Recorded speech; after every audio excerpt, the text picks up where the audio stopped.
expression of ourselves that'll touch other people and make us feel like this life has a greater meaning than just the day-to-day stuff. And so we want to deliver on that in the next 7 days. That's a big promise. But it can happen, and the reason I believe it can happen is not only because I know my stuff, but you know yours. If you're listening to me right now, you're one of the few who do. You're not one of those people who settle. Everybody talks a great game, don't they? Oh, yeah, I'd like to transform my life. Sure, I'd like to be physically fit and energetic. I'd like to have more time with my kids, of course. Yes, I want to find that ideal person, or I want to put the juice back in my relationship. You know, of course I'd like to do well financially. I'd like to be financially free. Maybe I'll hit the lottery. Most people got great goals, great wishes is what they really have, but they have no plan. You know, hope will not get us what we want. If that's all it took, we'd all be rich, we'd all be thin, we'd all have the greatest relationships, and our kids would all be perfect. You know, we'd all feel this incredible connection with God every moment, but few people do. And it's the few that actually make it their focus and they take action upon it. So the fact that you're not just one of those people talking, but you took action, that's pretty unique. You're like me. I was willing to buy all these lousy tapes. I didn't even have the money, and I'd go out and get those things because something inside of me was not willing to settle for less than I could be. Something inside of me knew there was more, and I didn't want to live in despair anymore, and I didn't want to be embarrassed about my body, and I didn't want to feel like my life didn't have a real purpose. And so you're probably not where I was. I'm sure you're much further along than I was along that journey. Maybe you are where I am now, which is juiced about my life, and you're just looking for that extra advantage, those extra little tools that you can tweak things to take it to another level so you can enjoy even more and give even more to the people around you. But I can tell you this. I know you can succeed at this because you made it through your pessimism, skepticism, stuff that really kills our faith. People tell me all the time, oh, I'm skeptical about this kind of stuff. I'm pessimistic. I say, no, you're gutless. You're scared. Tell the truth. You're afraid to get your hopes up. I got it. I've been there too. You're afraid to get excited about something and then have it not work, because so often that happens. But certain things work. There are laws of life. If you live them, you'll get results. If you sow, you'll reap. And the reason they work is because they've been modeled from people that have already made it happen. I've spent a quarter of a century with some of the most challenged people in the world, helping turn things around, and also some of the greatest leaders of the heart, people like Mother Teresa, God rest her soul, or a lady I got to know very well, Princess Diana. And I'm not telling you this to drop names. I'm telling you because I want you to realize I've had the privilege of connecting with people that uniquely inspired millions. I've also been around leaders of the head, brilliant brains in science and finance. I've coached now for more than 7 years on the top financial traders in the world. And I've literally had communication with him every day, 5 days a week for 7 years. And I've watched him make $500 million in a day and helped him to coach him through changes along the way. Not just a pump up and motivation and positive thinking. If that's what you want from this, that's not what these 7 days are about, but strategy. Step-by-step things you do to be able to deal with real-life challenges and turn them around now. Step-by-step things you do to make sure you can enjoy the process while you're dealing with those inevitable challenges that we all have in our lives. So I know it'll work for you because you didn't just see the stuff, you got over your skepticism, you said, I'm willing to take a chance, and more importantly, now you're actually listening to it. You took the step of listening. That's a big step, frankly. Every journey, and this is a journey, I promise you, a great journey you've begun. But every journey begins with that first step. The old adage they say, it's overused, but it's true. And the first step is listening. So if you got faith and you got the ability to take action, you have the ability to change anything in your life. And I don't know where you are right now. I don't know if you're in the most challenged time of your life or if you're in the victory period. But wherever you are, it can change with two things: consistent focus and consistent action. And I can promise you, I don't care how big the challenge is, you can turn it around. At this stage of my life, I'm the guy that gets the call when the fire starts. When all of a sudden the golfer had a 6-stroke advantage and he ended up losing by 4 strokes on national television. You don't want to get back up and go through that again. Or I get the call when the president is under fire and there's an impeachment hearing and somebody wants some strategy or conversation, or a couple is in a position where they're trying to figure out what to do because their son or daughter is suicidal. Or on the positive side, rock and roll group says, you know what, we're feeling burnt out, we're succeeding, we're doing our best, but we're not enjoying it. You got the tools here to help us be fulfilled. Step up and deliver, and it's a blast. Or I get people stop me every day to tell me these great stories about they changed their body or their relationships or their finances, or they started a company. Or sometimes I get the call just to celebrate. I just received a call a few days ago from a man who called me up and said, listen, I've been using your stuff for years. I've gone to all your seminars, listened to all your tapes. I was struggling like crazy. And in 7 years, I built this company. I just sold it for $120 million. I'd like you to come on my jet and celebrate with me. That's a nice goal, right? But I've had so many experiences in so many different countries with so many different kinds of people. I mean, I've dealt with the kids in the South Bronx addicted to cocaine, and I dealt with the top CEOs in Hollywood addicted to cocaine. I mean, people's challenges are the same no matter where you go in the world, whether it's Southeast London, Tasmania, or California. You're going to see that human beings are the same. We have different beliefs, we have different rituals, but we have some of the same challenges, and the solutions that work for human beings are the same worldwide. Now, initially, I took all the things I've learned from all the people I've worked with, and obviously, while I was quote-unquote supposedly teaching them, I was learning from them. I was applying it to myself, and I made huge changes in my body and my emotions and my relationships and my finances. But you know what? Whenever you make a change, you make things better, you feel great for a while, and then pretty soon there's another gap. There's a gap between where you are and where you want to be if you're healthy. Only people that are lying say, oh yeah, everything's perfect. How long does it stay like that? Because we always raise our standards. Because one of the needs we have as human beings is to grow. If you don't grow, you die. It's not about your body. It's not about the money. It's not about the weight. It's about discovering what you're really capable of and experiencing that feeling of aliveness. And you can't have that unless you realize there's a gap. So if things are going really great in your business, usually, your kids are not getting enough attention and you feel bad about it, but what do? You gotta handle it, right? Or if things are great with your kids, you're not taking any time for your own body. Or you're taking time for your body and you don't have time with your spouse. It's the nature of a human being that whatever we focus on, we'll tend to get more of. If you focus on problems, you'll get more of them. If you focus on how to make something better, it'll get better if you really act on that focus. But we don't usually have a systematic way of looking at each of the areas of life that are most important. And in fact, most of us focus on things that aren't important. We make them too important. I really believe that people in life are usually stressed simply because they're focusing on things and giving enormous energy to things that don't really matter that much. We focus on to get all upset. And have you ever done that? I sure have myself. So upset about something, all the emotion. And you know what?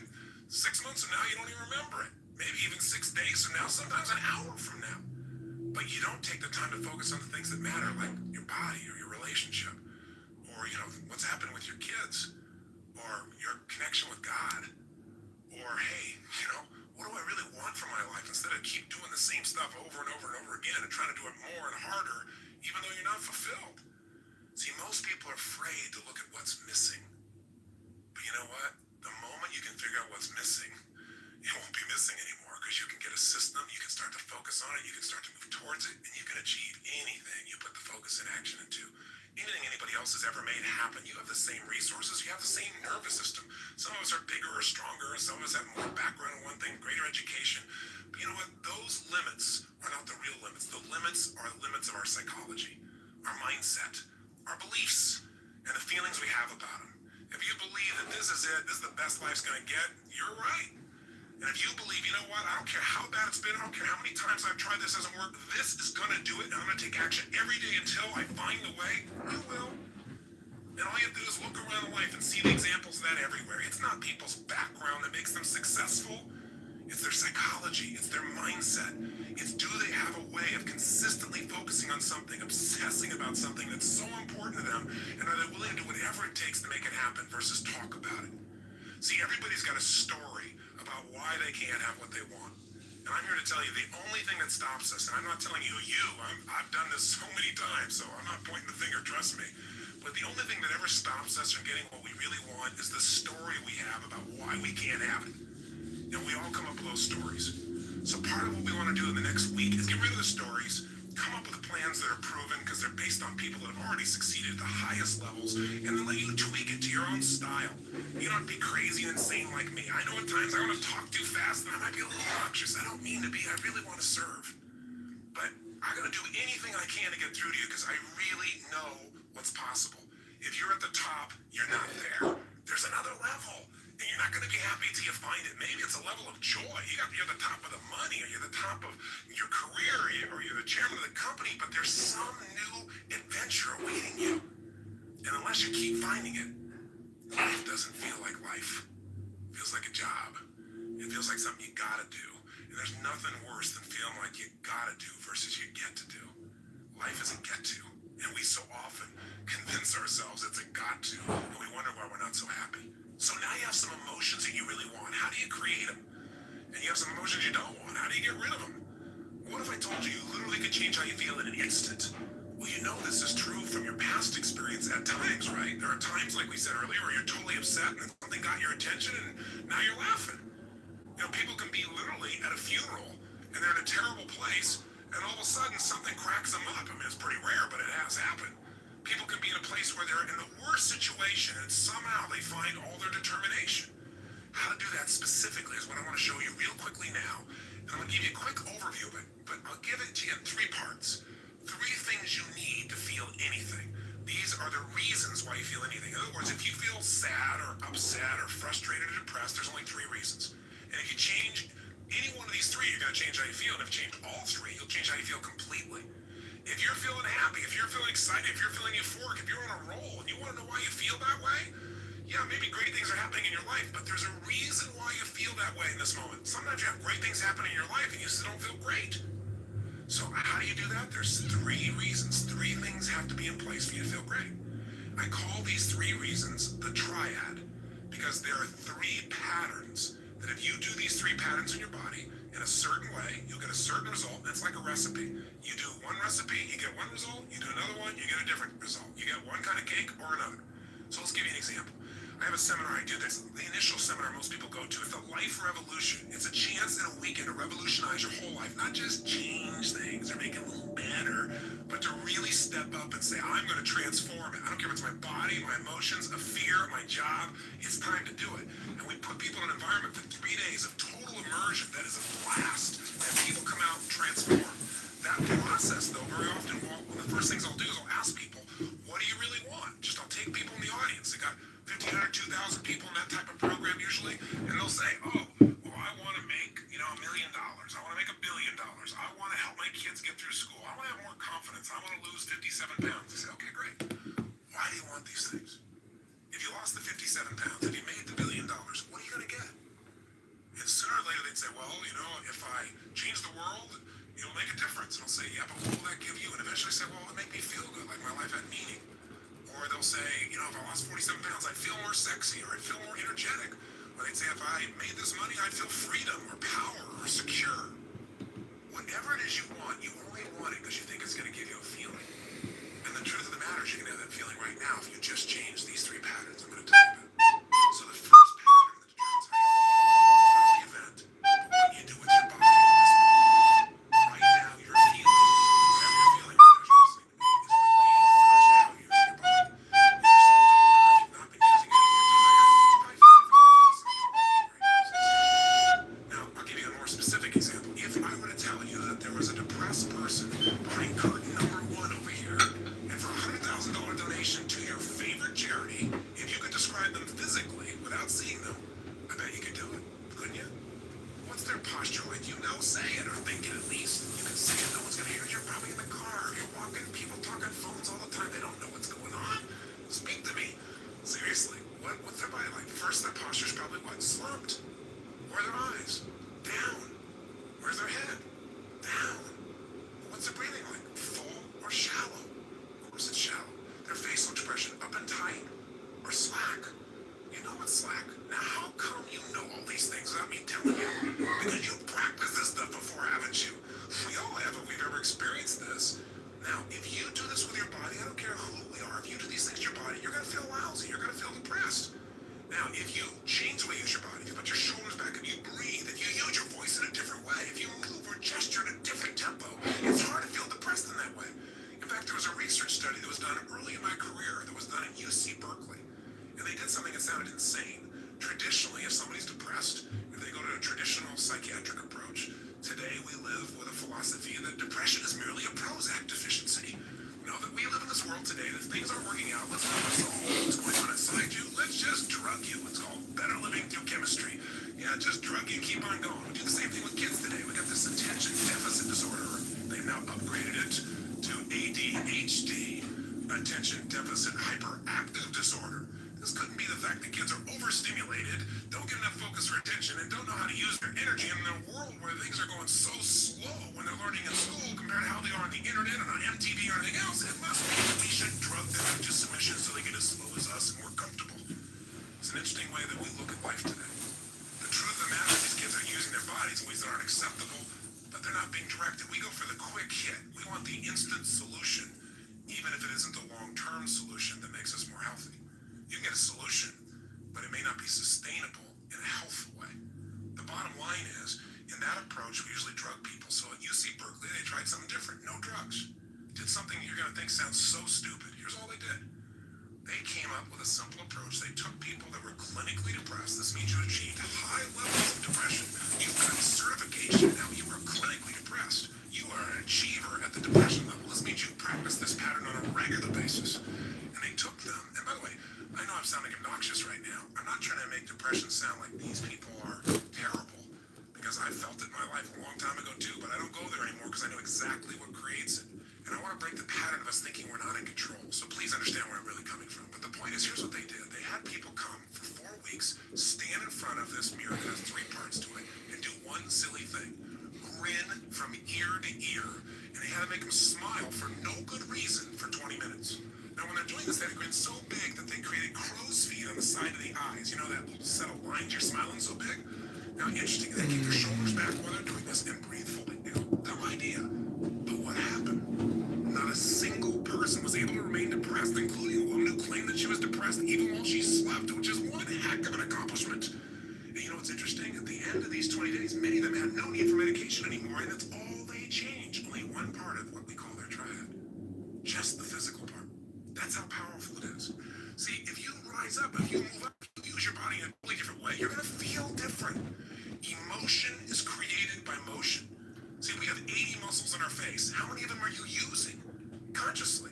Are you doing anything different with your body so you can feel different? Or do you do the same things so you feel the same things? You look at your list you have written down there. That list represents a few patterns that you do in your body on a regular basis, and you don't even think about it. And whenever you do it, you're going to feel it. Some make you feel good when you do that. Some make you feel bad. By the way, when you think about a movement, to breathe, you got to move.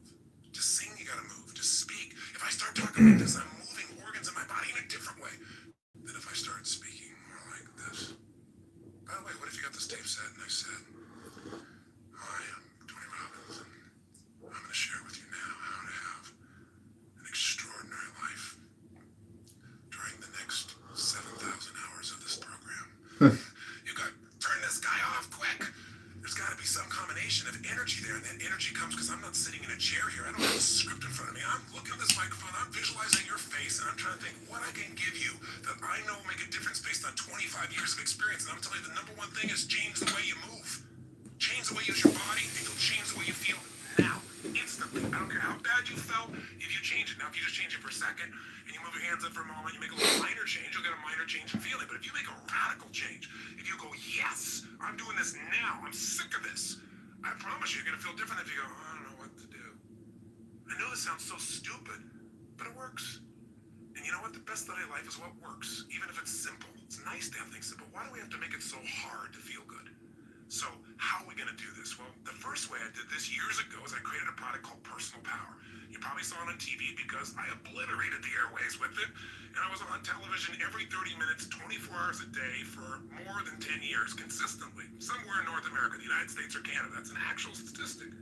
And so 35 million of my tapes and CDs went out there, and people use them to change their lives. And the greatest gift of my life today is every day of my life. The more masculine she got to do change. Come up to me.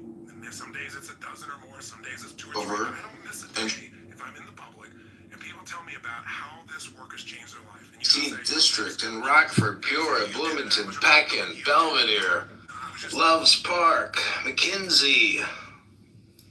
Also running for Chicago Mayor. Go to chicagomayorvote.com or johnkitoverchicago.com. This is a meditation of love and intelligence for you. Created spirits would lose themselves in the infinite, and from lack of the power to concentrate themselves somewhere, they would be dead, impotent everywhere, lost as they would be in the immensity of God. All created spirits have their bodies, some subtler, some grosser, according to the surroundings in which they are called to live. It's not necessarily The soul of a dead man would Goyim is bad, because there are 2 types of people out there. There's the Jew and the person who wants to be Jew. The Goyim are the ones that want to be Jew. Oh, okay. So the Goy are Gentile, non-Jew, sometimes in a pejorative sense. Well, I'm not a Jew, so I don't qualify. I'm confused. Maybe you could help me out there, because since you're a rabbi.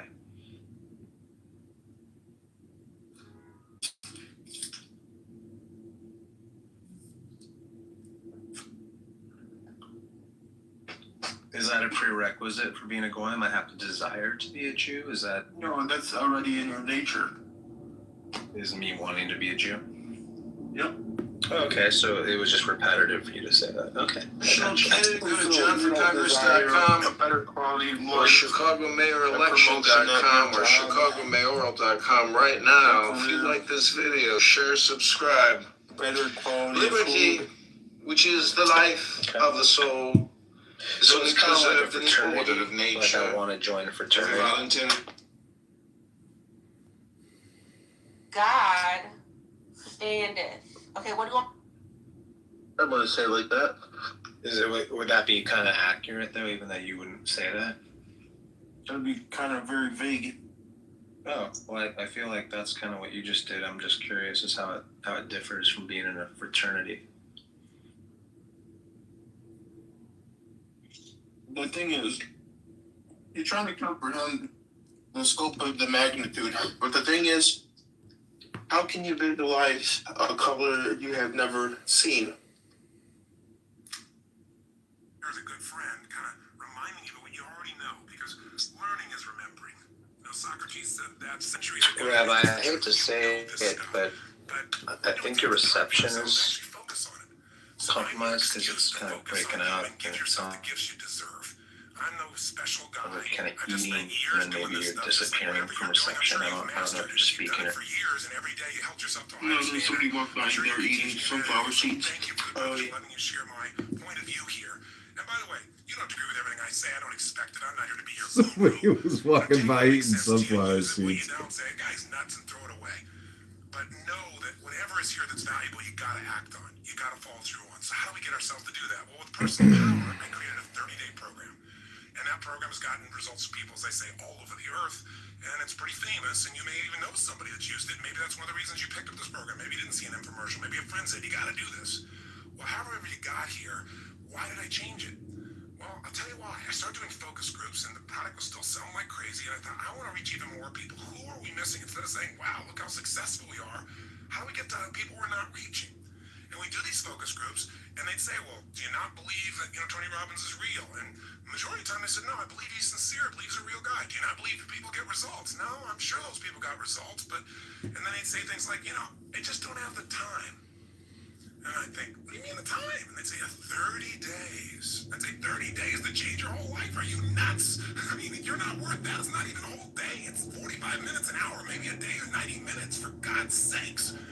I was frustrated thinking, God, these people really think this way, but we live in that nanosecond culture. Remember the old days you were taught that all this technology was going to transform the world, we're going to have all this free time?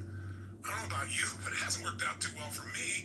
I mean, most people got themselves a Palm Pilot so they can have their email wherever they are. They don't have to go home and sit on the computer. They can do it everywhere. They got their beeper. They got their cell phone. Many days things are all put together with a camera and music simultaneously these days. I mean, we are constantly responding to the demands of the environment and rarely taking the time to decide what we really want. And whenever you react to stimulus, you're not in control. And when you're not in control, you're not going to stay happy. Because listen, a measure of your self-esteem comes down to one simple thing. Do you feel like you control events, or events are controlling you? And I'll tell you what, it's so easy to get sucked in, and I've done it myself, and I've done it even when I've known these tools. I mean, this is not something you figure out one time, and then all of a sudden it's all perfect. It's like muscle. You don't get muscle by going to the gym once. You develop a system of working out on a regular basis, and after a while, working out is fun. I mean, you look forward to it. It's your time. Part of what I want to do in this very first day is give you a commit to your time. If there's anything missing in our lives, it's time with ourselves, thinking about not problems, but what we're grateful for, thinking about what we want, creating the plan to make it happen, creating the juice of our lives, stopping and taking in what already is great, because you can't build on failure, you can only build on success. But if you do that once in a while you feel pretty good. Where you can build on failure. I don't understand that one, Tony. What triggered me to do this is you can build on success and failure. Well, you're gonna have failures in your experiments, Tony. Short time, the first time in the morning, to set myself up for success, because rarely does a great idea interrupt you. Rarely does beauty just suddenly surround you and engulf you. You have to stop and notice and appreciate it. You gotta seek it out. You gotta schedule it. Everybody talks about things, and I tell people when they plan their life, I said, talk's cheap. You talk about it, it's a dream. When you start to envision things, it gets exciting. When you start to get a plan, it's possible. But when you schedule it, it's real. So part of the power of this Get the Edge program, and by the way, you're going to see I snuck in. I gave you a bonus of the first week of personal power, and I'll explain that in a minute why I did that. But part of the benefit of this is just having a simple system that you say, for a week, I'm going to do this. And if you do it for a week, I bet you'll do things like this for yourself ongoing. After a week, you're going to feel so different about your life. You're going to have so much momentum. You say, well, can I really change my life in a week? Of course. In fact, that's what made me say, okay, you can't do it in 30 days? I'll make it a week. You can do anything for a week, can't you? Come on. A week for yourself. So I thought, if I made it a week, can I really do it? And I thought, of course, because you know what? People say I have no time. I think that's such a lie. We lie to ourselves so much. That's why we don't have what we want. I've done it too. I'm not pointing fingers. But you can't lie to yourself and expect to have the truth be a part of your life and have success that comes from the truth. See, all change happens in a minute. You gotta remember the power of a minute. In 1 minute, you could change everything in your life. In 1 minute, you can say, never again. Never. As the Jewish people have said in their country. They set a standard there and they said, we will never go through a Holocaust again. It will never occur again. When a human being gets that point of never again, it takes a minute. In a minute, you can also do some other things. In a minute, you can look somebody in the eyes like you've never looked at them before. In a minute, you can hug somebody like you've never hugged them before. In a minute, you can say the words, I love you, and mean it at a level you've never meant it before.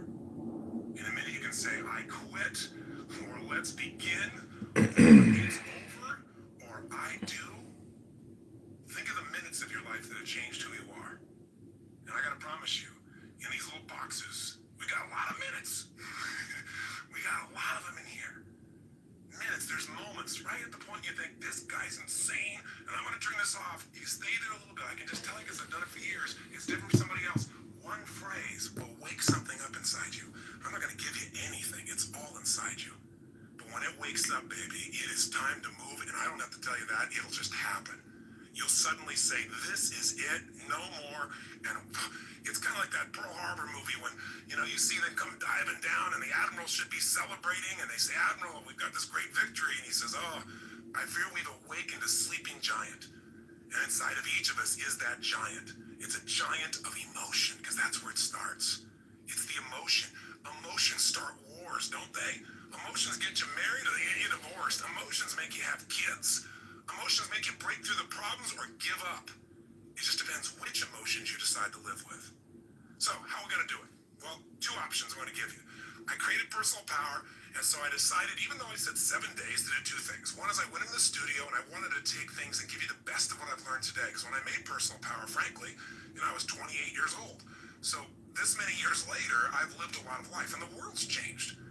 During that period of time, we watched the wall come down, communism disappear. We've seen transformations in music and movies and the way we experience our lives. We've got the internet. People relate in a totally different way. Well, by the time you listen to this, we're probably cloning people, for God's sakes. And people say, that'd be great time management. I'd have some extra people to get the work done. No. Here's the point. During that same time, I've obviously made big changes in my life. I've learned a lot more about who I am. I've made some stupid mistakes, and I've had some enormous victories. The good stuff has come through me on a huge scale, and I've learned. And so, as a result, Get the Edge is a little longer than personal power. You say, how can it be longer? The animal is 30 days. Well, let me be specific. You can do this in 7 days. As you'll see, there's 7 days of program if you look at the program in front of you. This is day 1. But what I did do is I made some workshops in here. Instead of just giving you some ideas and hopefully inspiring you and giving you a couple strategies and saying, go do it, I actually have stopped in the middle of a couple of these and said, let's walk through it together and do it while I'm here with you, as if I was coaching you one-on-one, as if I was physically there with you, like a trainer. So you can break those up. There's only a few, and you can do this 1 CD a day and do it for 10 straight days. Now, if you're a maniac, you could do this in a weekend, and if you're insane and on drugs, you could do it in a day and be completely overloaded. But I suggest 7 or 10 Thank you, days. Pick one of these. Keisha. Having said that, let me give you one more piece. I also sent you as a bonus the first week of my personal power program. It's the most successful personal achievement program of all time. And I'm going to recommend you start with that after you're done with this tape. You say, well, why wouldn't I do that? Why wouldn't I get your first cutting edge stuff? Because, well, how to explain this is kind of interesting. I really believe that this whole reason you're here listening to this is because you're a person that wants an extraordinary quality of life, not a good life, right? And I'm sure that's true. You wouldn't still be listening. You would have shut me off a long time ago. The point of the matter is, if you want an extraordinary life, it has to be on your terms. It has to be what you call extraordinary, not somebody else's. But I can tell you there are two things you must master to have an extraordinary life, and most people rarely even master one of them. The first is you must master the science of achievement. And achievement is a science. How to go from where you are to where you want to be is a plan. It's a strategy. It's specific. If you want to do well financially and you're starting with nothing or you're starting with something, there are specific things you can do that if anybody does them, you will be financially independent in 8, 10, 12, 14, 15 years, certainly in a shorter period of time than you ever dreamed of, and it doesn't require gigantic risks. If you want to be physically fit, if you want to achieve a certain level of fitness, of health, of energy, if you want your body to look a certain way, that is a science. There are very specific things you do, and you'll have them. You want energy? I got a friend named Stu Middleman who ran 1,000 miles in 11 days. 85 miles a day. 2.5 marathons a day. You go, so what? He's a freak. What's this got to do with me? He wasn't even a runner. He went and studied some people in Central America, a group of Indians that once a year run 76 miles in one day for fun. He thought it was crazy. He wanted to study the psychology of it. And he found out there were laws of the body that if you practice these, your energy will explode. It'll go beyond anything you imagine. You're going to learn that while you're in this program. So there are laws for achievement. And I can tell you, I'm a kid from Azusa. If you know where that is, California is not a big, giant place. No knock to the city. It's just not a big, giant place. I don't have like some great role model that walked me through all this stuff. You know, I didn't have any money or background or unique education. What I had was one thing, just an enormous love of people, an enormous desire to serve, and an unwillingness to settle, and a massive amount of action. I don't know how you jump those four things, but those are the things that push me. And I just knew that there were answers out there, and I was willing to get them from everywhere. And I didn't want to hear the standard answer in the standard education. That's why I went to tapes and books and seminars. I just looked for anybody who was on the edge. Like, go find Stu. If you want to figure out how to have energy, that's what I did. Who's the most energetic man on earth? That's how I found him. I asked that question. I went and met him. I started interviewing. I figured out what he did, how he did it. I did the same thing, and my energy turned into this nonstop talking that's probably bugging you now. So let me slow down for a moment. The truth is, if you want to achieve, there are laws, and I don't care any area. And I get from Azusa. I've had the privilege of, making hundreds of millions of dollars, literally. I mean, $400 million in a day, taking a company public. I've had the privilege of losing hundreds of millions of dollars also when stock prices change. I've been able to sculpt my body. I've been able to raise 4 kids that I'm so proud of and love dearly, and who are people that contribute to society in meaningful ways. I've been able to find that connection with my creator that I embrace and I know is right for me. I'm sure you've either found the way or you'll find the way that's right for you. But there are laws. There are ways to do that. So why have I gone on and on about this? Well, we're going to teach you those laws, but the first thing that keeps you from using them is your conditioning. So we all got conditioning about why it can't be done. Or we got some bad habits, and those have to be changed. And they're conditioned, they're a part of you. They've been going on for years. And so personal power in that first week teaches you why you do what you do and how to change those things. How to change that conditioning so you get momentum. Because momentum is power. When you start to get momentum, it's like that little snowball starting to go down the hill. It starts to speed up to a point where all of a sudden it's got so much momentum, nothing will stop it. So personal power will get you started. And here's the other thing about it. It's short. The first session's like about an hour, but most of them are about 35, 40 minutes. So it'll get you going here initially and get you momentum. And I gave it to you, as part of this program at no extra charge because I wanted you to get it. If you ever want to do the rest of the 30 days, you can call us and get it. But then here's what I want you to do. Come back here, and then what I want you to do is go through this process. Because this process is even more comprehensive, and it's about the following things. Today, we're going to establish a habit. I'm kind of telling you what we're going to do in the whole program so you understand the system, but we're going to establish a habit that if you make it a part of your life, I promise you, I guarantee you, beyond a shadow of a doubt, you will be able to experience dreams that you never thought were possible. Joy that seemed like it was unsustainable, and you'll sustain it. A connection with people that you never thought was possible. Not because I'm so smart, because these are laws, and I've stolen all this by modeling people that are successful, and I've used it. It works for me too, and it'll work for you. But also, then we're going to begin the process of actually figuring out anything in your life that you want to change, and you haven't changed it, and we're going to take you through a 7-step process and do it. That's tomorrow. Once you go through the 7 steps, the changes will have begun. You'll begin to make the big changes you want in your life. Then we're going to look at the area that for most people has the most pain, and a lot of people don't even pay attention to it because we get caught up in work or something else that's easier to deal with. That's called relationships. And that doesn't just mean your intimate relationships. It means your kids, it means your workers, but certainly your intimate relationships. This is the area where there can be so much pain, even for people that have achieved. I promise you, at the end of those 2 CDs, you're going to have an experience of clarity about where you are, what you want to have, and you're going to have some tools that will create that joy in your life, either to attract the relationship you want or to recreate the relationship if you're already in it, or to make the decision to make a change if you're in a relationship where the two of you really aren't matched. That's not About 3 years ago. But I did a study abroad in Cairo. Then, of course, you got to have energy. So how do we increase the energy? How do we get your health to the absolute peak level possible so you'll fall through into all this? The next day, the 5th day, we're going to come back to those emotions. And we're going to show you which emotions will strengthen you, which ones will weaken you, how do you change them in an instant so you know what really works. Then we go to money. By the way, money should come down further on the list because if you got all the money in the world but you're not healthy, if you got all the money in the world and you're unhappy, if you got all the money in the world and your relationship feels terrible, you're not a happy camper. But if you got the energy, and if you got the emotion, you got the relationship, then why not have the money too? Why not have the freedom to do what you want, when you want, where you want, with a system that really works? And then finally, the 7th day, or the 10th, depending on how you do it, is the power of why. Finding the sustainable purpose for your life. I mean, there are going to be ups, there's going to be downs, there are going to be problems. Those things don't go away. You just get better quality problems, that's all. I mean, a lot of people in life think they're going to be happy someday. They're going to have this extraordinary life when they have no problems. Well, if you have no problems, you'd probably be dead. Problems are a sign of life. What you want to do is use them to make yourself more. This is not a program that's going to eliminate all problems. It'll help you get rid of your current list so you can create a better list that makes you grow to the next level. That's what life is. So if problems don't go away, you better have a deeper purpose for your life. Something that gives you juice. And if you're in a place that you feel like there's no meaning in your life, you may want to jump to that last tape if you want to listen to it. I'm fine with that. But you got to listen to that tape, if nothing else, the power of purpose. So how do you do it? Do the first week of personal power. Then what you do, you're going to do this week. And by the way, make sure you take advantage of that personal profile we offered you. It only takes 10 minutes online. You'll see the receipt in your box about how to do it. And after 10 minutes, you'll be blown away.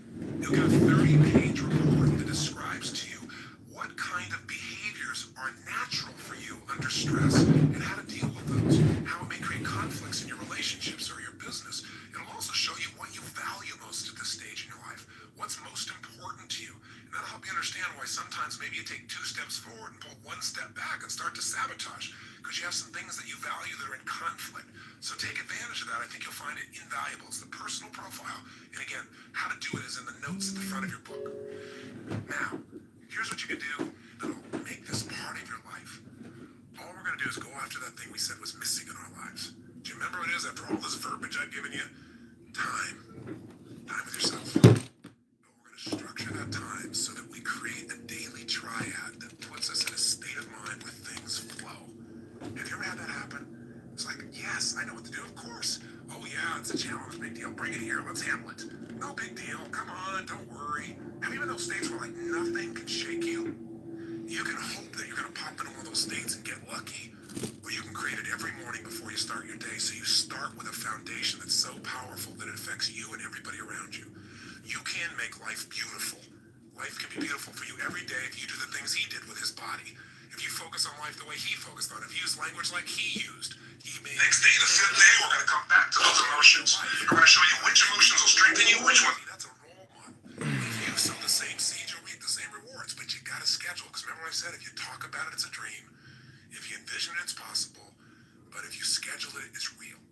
So here's what I'm going to ask you for, an invitation and a challenge. I want you to give yourself that missing time. And I want you ideally to give yourself an hour of power, I call it, at least 5 days a week. And what does that mean? It means for 1 hour, I'm going to walk you through 3 things to do for an hour that will absolutely connect you to yourself and will give you a level of focus and joy and happiness and strength to deal with not only the challenges, but to enjoy your life more. If you don't do it, you're going to be driven by technology, by demands, by people, by our kids. And you know what? But if you keep giving, Bro, please look at the chat, bro. I know you know this is true. So here's what it looks like. And by the way, if you can't do an hour, then do 30 minutes to thrive. You know, if it's not an hour power, give yourself at least 30 minutes. There's always 30. And if you can't do that, at least do 15 minutes to fulfillment. So I'll describe this. So there's never a day you shouldn't do this. There's always 15 minutes. But if you can lock in that hour, it'll go. And I'll tell you before I tell you how it works, if you'll just do the 15 minutes, it'll grow to the 30. It'll grow to the hour because you'll get so reinforced in your life. So what does it look like? Here's what it is simply. At the end of the session, there's another tape or CD you can actually take with you on a walk. You can go and make this process happen, and it'll guide you through it in case you forget how this works. But it's pretty simple. It has 3 parts. Here's what you're going to do. The first step is that you want to make sure that the moment you wake up in the morning, there's no hesitancy to get up. So you start to train your body, which is training your mind. Remember, your body and mind are linked. Whatever you do with your body, it's going to affect your mind. You want to train your body to jump out of bed immediately with energy, without hesitancy, and to start moving. Because remember, emotion comes from motion. We've got to move. Now, ideally, you would exercise in the morning. There's a lot of reasons to do that. Because of all the times, and by the way, I'm a night person, so I understand if you go morning, right? Jumping out of bed in the morning, I turn on around midnight or 1 in the morning, and sometimes I don't go to bed to 4 or 5. So what I'm talking about, you can adapt, but just hear me out. The ideal time to work out is in the morning, because if you exercise in the morning, you turn on your metabolism, and you have it for the whole day. If you don't exercise, you get no metabolism, and you just keep gaining fat, and your body loses its strength, and you lose muscle every single year, especially as you age. But if you can train yourself to do that in the morning as the first thing, even if you have to get up earlier, or go to bed slightly earlier, or just take 1 hour less sleep, or 30 minutes less sleep, or 15-minute less sleep, if you can do that in the morning, you turn on the metabolism, but you also turn on your emotions. Movement and breath are the first phase. So what you're going to do is have your shoes beside your bed, and if you've got somebody to do this with, it's even better. I mean, if you got your lover, and the first thing you do is get up in the morning and you can spend time walking with them, that's great. But you get up and you physically move. You go for a walk.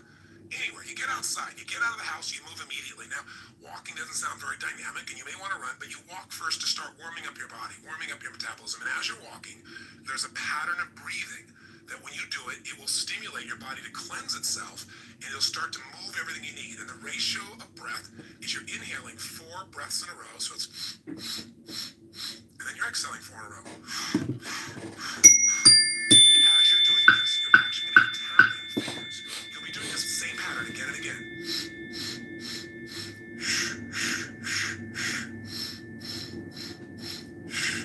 Absolutely connect you to yourself. And will alter your state. You will literally, after doing this for about 5 minutes, begin to feel radically different. Now you're going to inhale through your nose, as you probably heard, and exhale out your mouth. And this is something called breath walking. There have been studies done on this at MIT, and it literally alters brain function. 3 years You ago. don't have to know the studies to be able to feel what it does in your system. So all you're going to do is for the first World 5 candidate minutes, John Kitover, good. you don't have to worry about, oh, I got to run right now, my back's sore. You just get up and you start to walk. You walk for about 5 minutes with this breathing pattern. Step 2, you get grateful and you begin to visualize. So in phase 2, what you're going to do now is you're going to cultivate the emotion of gratitude. What you're going to do very simply is, remember I said fear disappears when you're grateful. The minute you're grateful, you're rich. When you have everything in your life to be grateful for, you don't feel emotion poor. So this has to be a daily emotion. It's like the antidote to all the stress, the antidote to all the frustration. But you got to cultivate it, because if you go into a state of depression on a regular basis, pretty soon your body goes there automatically because it's conditioned, it's trained. It's like what we call anchoring it. By going into that physiology, by breathing, and by visualizing. So what you're going to do is you're going to focus on and ask yourself, what are all the things in my life I'm grateful for while you walk? So you're outdoors, you're moving, so your pattern of physiology makes you feel good. You got movement, you got emotion. Now as you're moving, you think about everything you're grateful for. And I usually start with a circle. I start with myself right here, and I think about all the things I'm grateful to God for in my life. My health. I start to think immediately, okay, my family members, and I think about them, and I send love to them. I make this spiral of thought going out. And then I think about my close friends and my close business associates, and then all the people I get to serve through my work in the world. And I just expand it. You think of moments you're grateful for. You know, a moment that I had with my son where he shared something with me that just made me cry. It was so beautiful. You know, there are moments in your life. So what are we doing? We're moving and breathing. That's changing your physiology. We're being grateful. That's a focus. And so now you change your focus. And now what you focus on is everything that you really want in your life. But you focus on it from the state as if it's already been achieved. I honestly start just giving thanks for it as if it's done. I am so grateful that business deal has come together the way it has. So what I do is I begin to see it as if it's already done. Because remember, your brain can't tell the difference between something you vividly imagine and something you actually experience.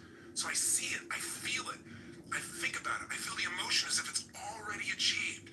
The more you can program your body and your mind and your emotions that something's achieved, your brain can do things you're unaware of. And if you focus on what you want continuously, you'll move towards it. Whatever you focus on, you move towards. Most people are focused on what they're afraid of. So as an example, when somebody's out of control in a car, they immediately look at the wall they don't want to hit. And of course, as they look at it, they steer right into it. The same thing happens in life.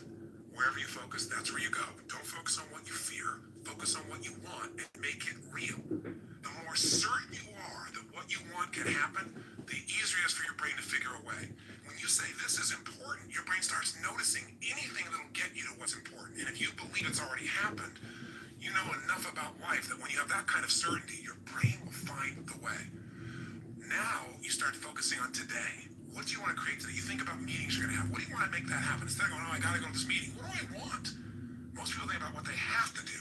Think about what you want to do. Who do you want to turn on, excite, make happy? Who do you want to make laugh?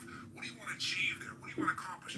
See, the more you can see it in advance, you can remember everything that's in your outside world started in your inside world. Everything in my life, my kids, my businesses, this conversation with you started as something in my head, and now they're real.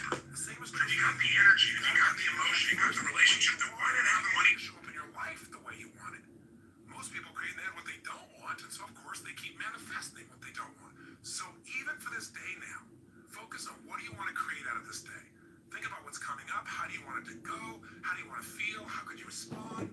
And just get yourself juiced about the day.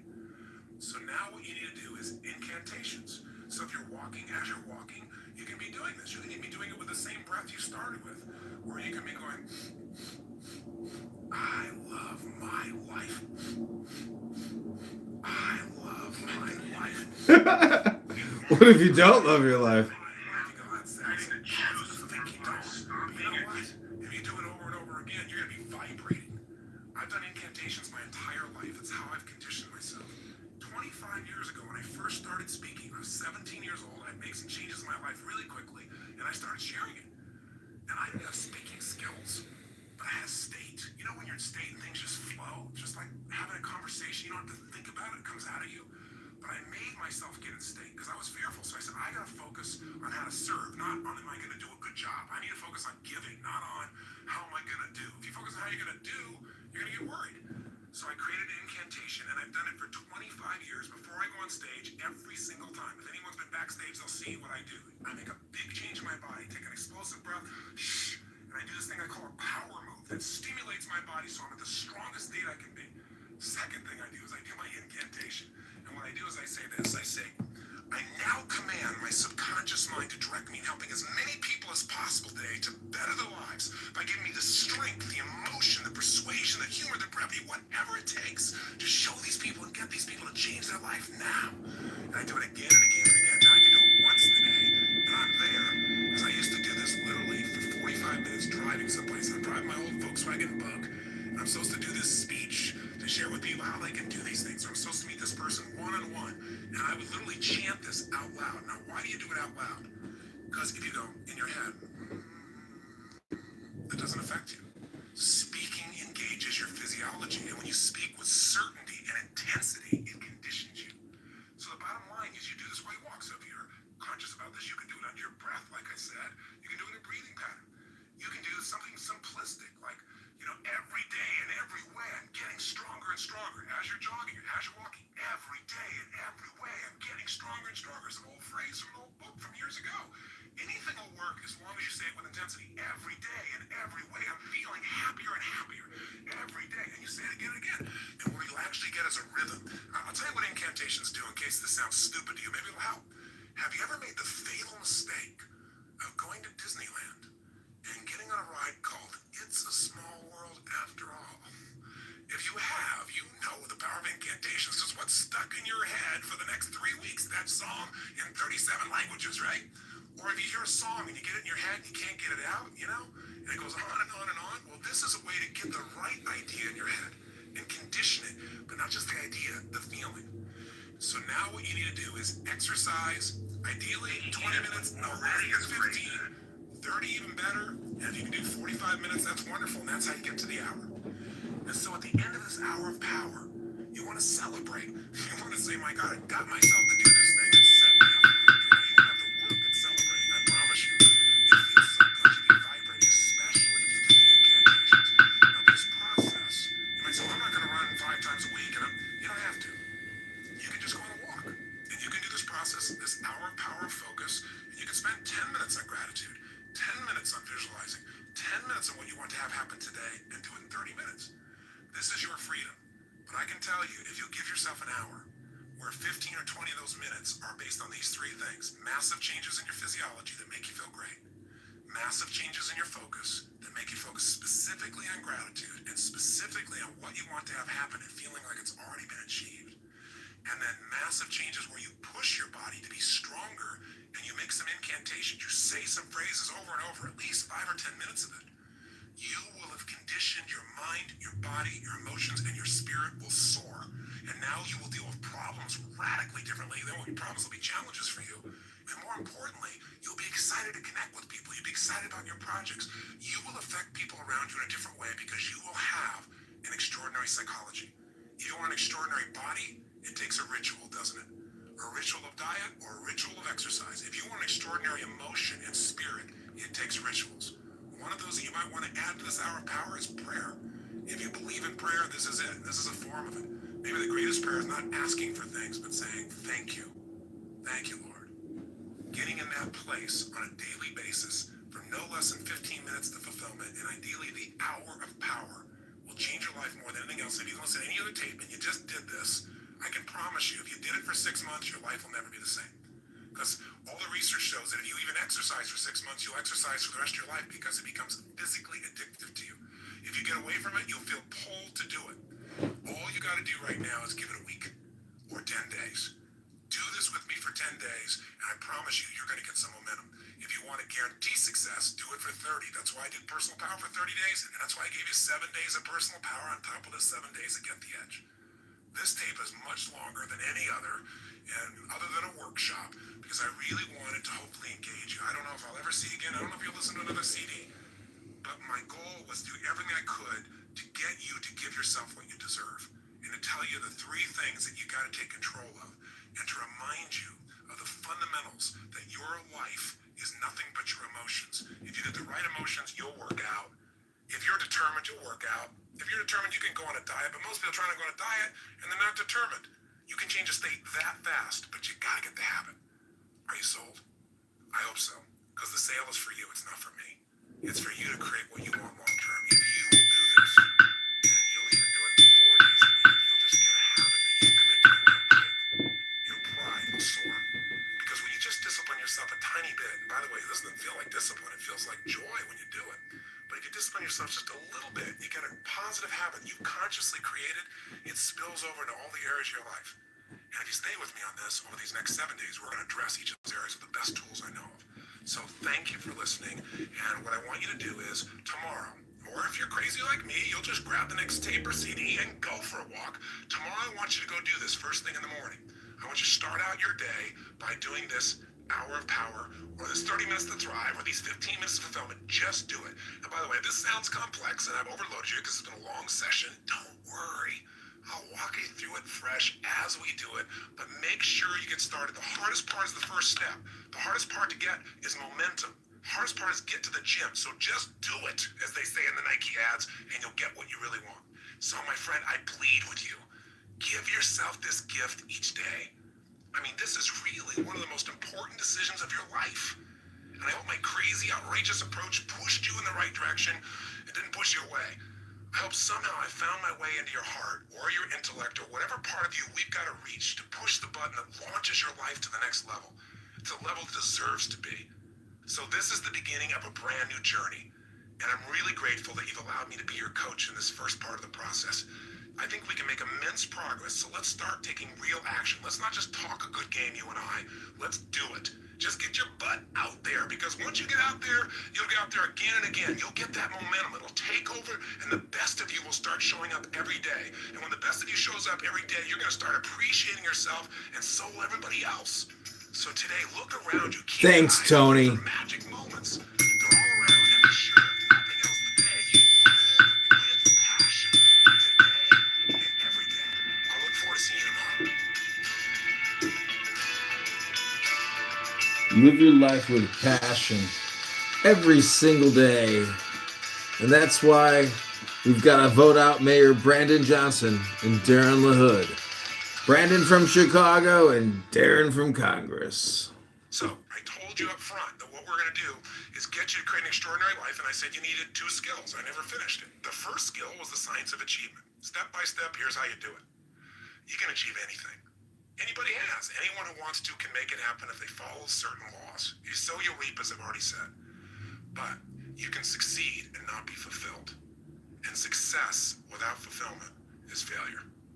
And I can't tell you, I've dealt with literally millions of people around the world. Again, some of the greatest achievers in the world. And I've met a lot of achievers, but I've met very few that are truly fulfilled.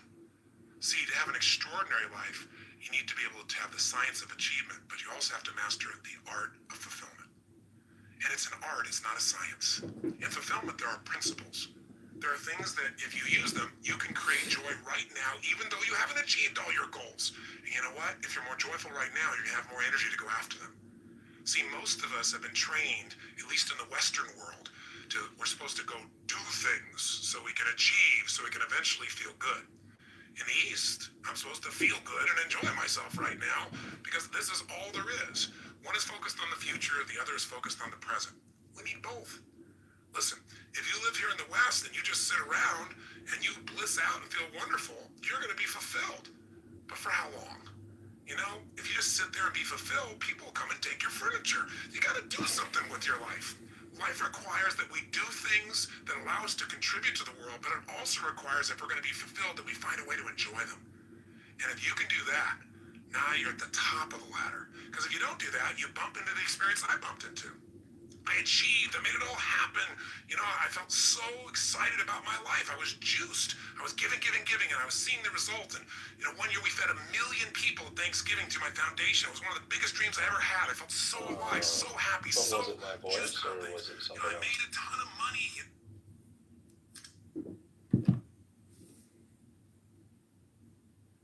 Happen to be able to say, because there's something atheists look for. You're gonna have to go to a library of atheists. A library? Yes, the library of atheists, which is How do you spell also library? By chance, just so I know how to find one of those. oh, it's spelled like this. Get a pen and paper, or a colored crayon. We were covering it first. was when I asked G-A-Y. Mark about the crayon. Okay, You mind okay, if you let me- recommended the crayon before I read the Bible. All right, check this out. This is how you spell gay library or atheist library. It's spelled G-A-Y space B-A-R. Okay, thank you. That's an interesting word. I'm going to write that down. I appreciate that. Is that your close? Do you want to cover any more of your turmoil before you move yourself down to the audience, or is that it?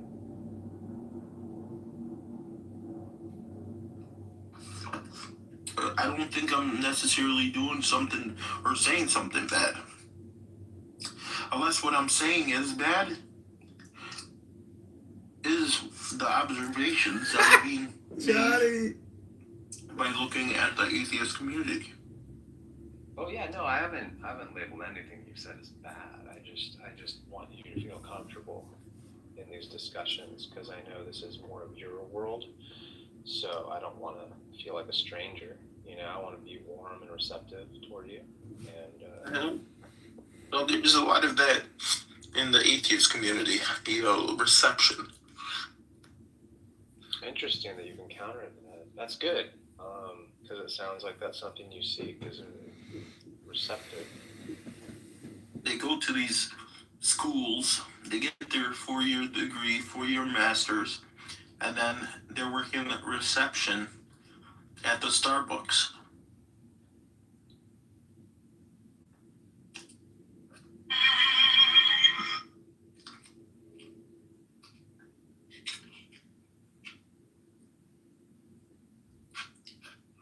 Is that fair to say?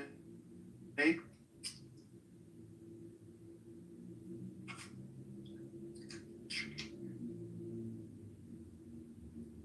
Yo, Christian, start up a room or something. I'm not sure if they're letting people up. Celebrate. Honestly, Mike, I got myself to do this thing and set celebrating, I promise you. Thank you. Thank you for the insight to your people's psychology, I guess. I don't know. What do you want my takeaway to be here? I hope I'm not turning you atheist on. Yeah, I wouldn't be able to speak for that. But for me, no. You don't have to worry. I'm not gonna. Again, like, I don't want you to feel uncomfortable. You know, I think that you're a nice person, and I respect your sexuality. And again, I can recommend some therapists in the chat that are more available to you.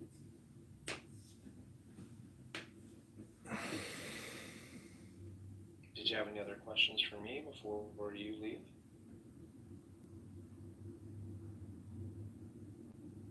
All right, I guess not. All right, well, that was not interesting at all. Anyone else want to try?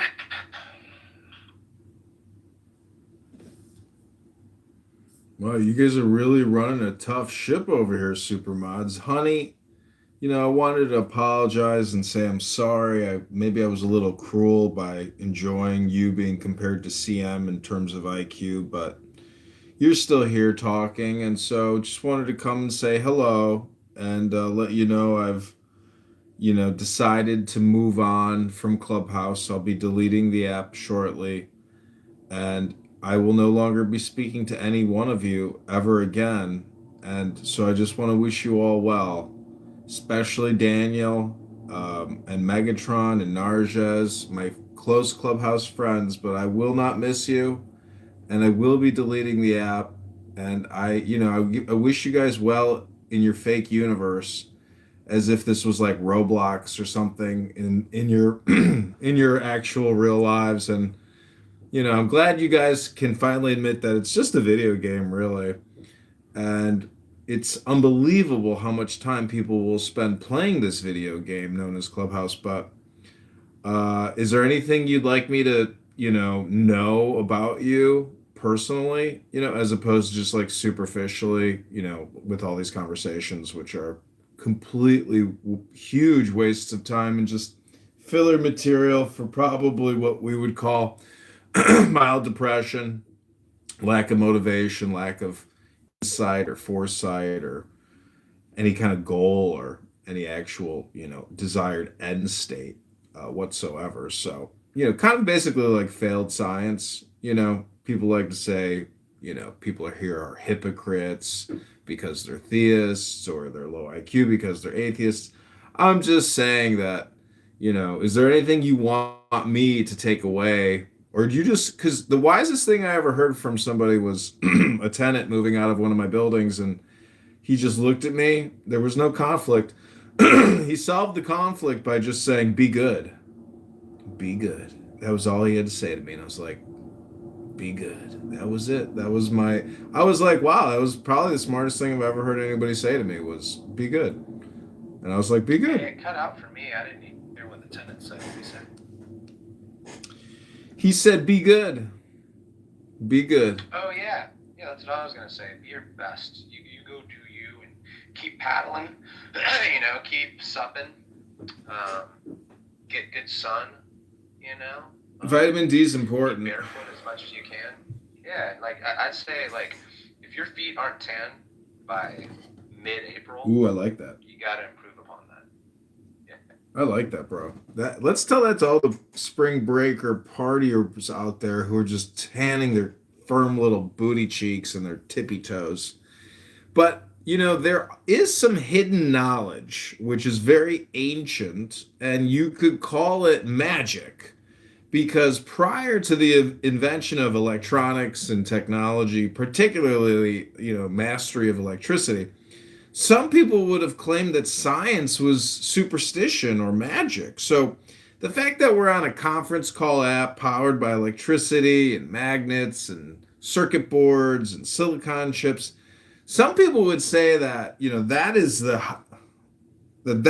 highest form of intelligence, and thus you are superstitious when it comes to this Jehovah God. And why I'm being muted is pathetic, but that's okay.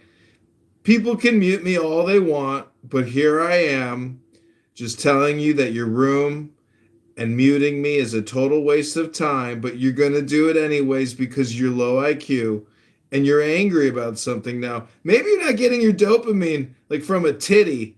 You're just drinking from a titty and you're not getting the dopamine juice that you want and need. So you're muting me to try to get it. But here you are muting me and I'm unmuting me. Clearly, this has to be a video game. This has to be a video game. There's no other way to explain it to people who have never played the video game known as Clubhouse. And so I kind of resent these Clubhouse town halls where they're telling us that we can now monetize a video game, like as if we're not playing a video game. So you mean to tell me that Clubhouse is now going to pay me to play this video game? Because look how many times I have to hit the buttons and click, click, click. And video games, you have to click a lot. So it proved to me that Clubhouse is not just a video game, and everybody here is in a secret conspiracy not to call it a video game. I am complete. Hello?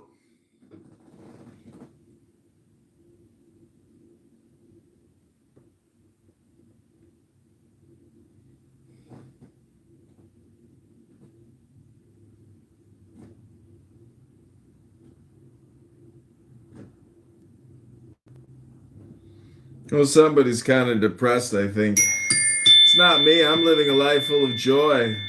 Living a life full of passion, daily, exceptional passion. Passion beyond belief. Joy and abundance. Health and wealth. Plenty of love and joy. Oy vey. I'm overflowing with joy. Overflowing with abundance. Overflowing with absolute love in my heart, intelligence in my heart.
Wow.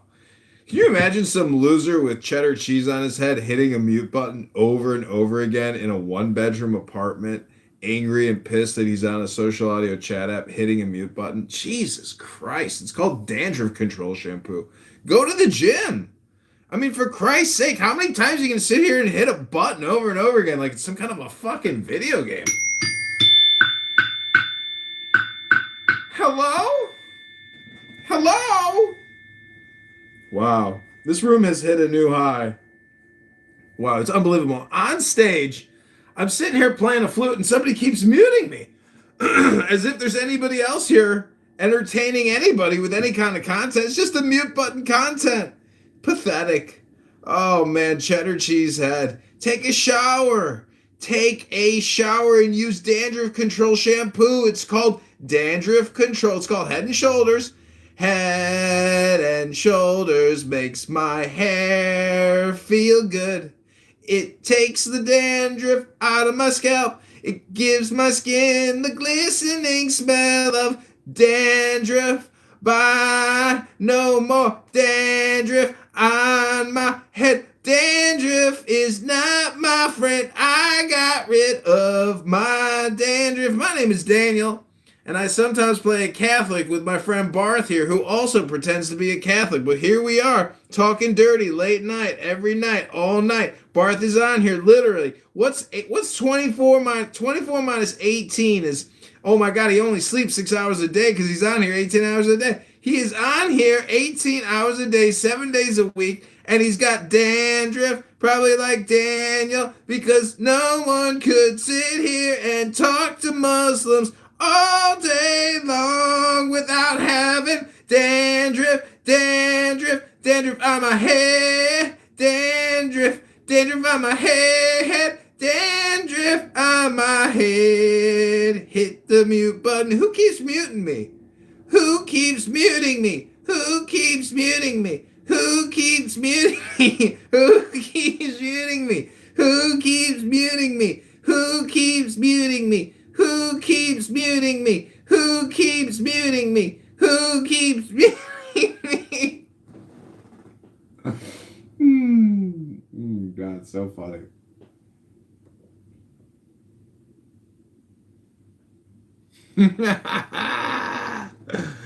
Oh man. Who keeps muting me? Who keeps muting me? Who keeps muting me? Who keeps muting me? Who keeps muting me? I'm writing a song about muting me using AI technology. Who keeps muting me? What kind of a video game is this that someone just keeps muting me? Do they have an auto clicker to mute me? How do they keep muting me? Stop muting me. Who keeps muting me? Who keeps muting me? Endlessly muting me. Who keeps muting me? Why do you keep muting me? Why do you keep muting me? What kind of game is this? Do you call it the mute me game? How long will you mute me, miss? Mute me, mute me. Oh my God, CM is here finally. Mute me, mute me. Who keeps muting me? This beautiful song is dedicated to the chatterhead who keeps muting me. I'm willing to bet all three of you have dandruff. This is like the Three Stooges of stupidity here on Clownhouse. People that will waste every single precious moment of their day sitting here talking endlessly with stupid people, including themselves. None of you stupid moderators are worthy of not being raped. Raped? Did I just say raped? I meant barbecued, roasted. Sorry about the R word. All I'm trying to say is that if you're gonna mute me 1,000 times and sit here and talk endlessly as if any of this is not just juvenile, pedestrian, stupid, crazy behavior, you are retarded. You don't read books, you don't go to the gym, you probably don't even cut your toenails anymore. So listen up, you retarded moderators who endlessly use this retarded app. I am quitting this app. This is it. Today's my last day. I'm quitting the app forever. And you're all just going to be here 5 years from now, still being recorded by my burner accounts. And I want to thank you all so much for giving me your lives. It's like I'm a soul collector, harvesting souls here on Clubhouse. Sorry, you can't censor. Hello? Hello? Hello? Hello? Hello? As much as you can. Yeah. Hello? If your feet aren't. Hello? Wow, mute me for the 1,000th time. Yeah, you're gonna feel the repercussions either way. You do not care about shit. There's a war. Oh.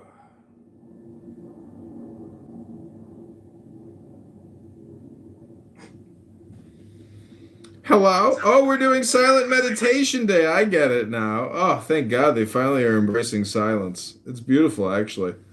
I love a good silence.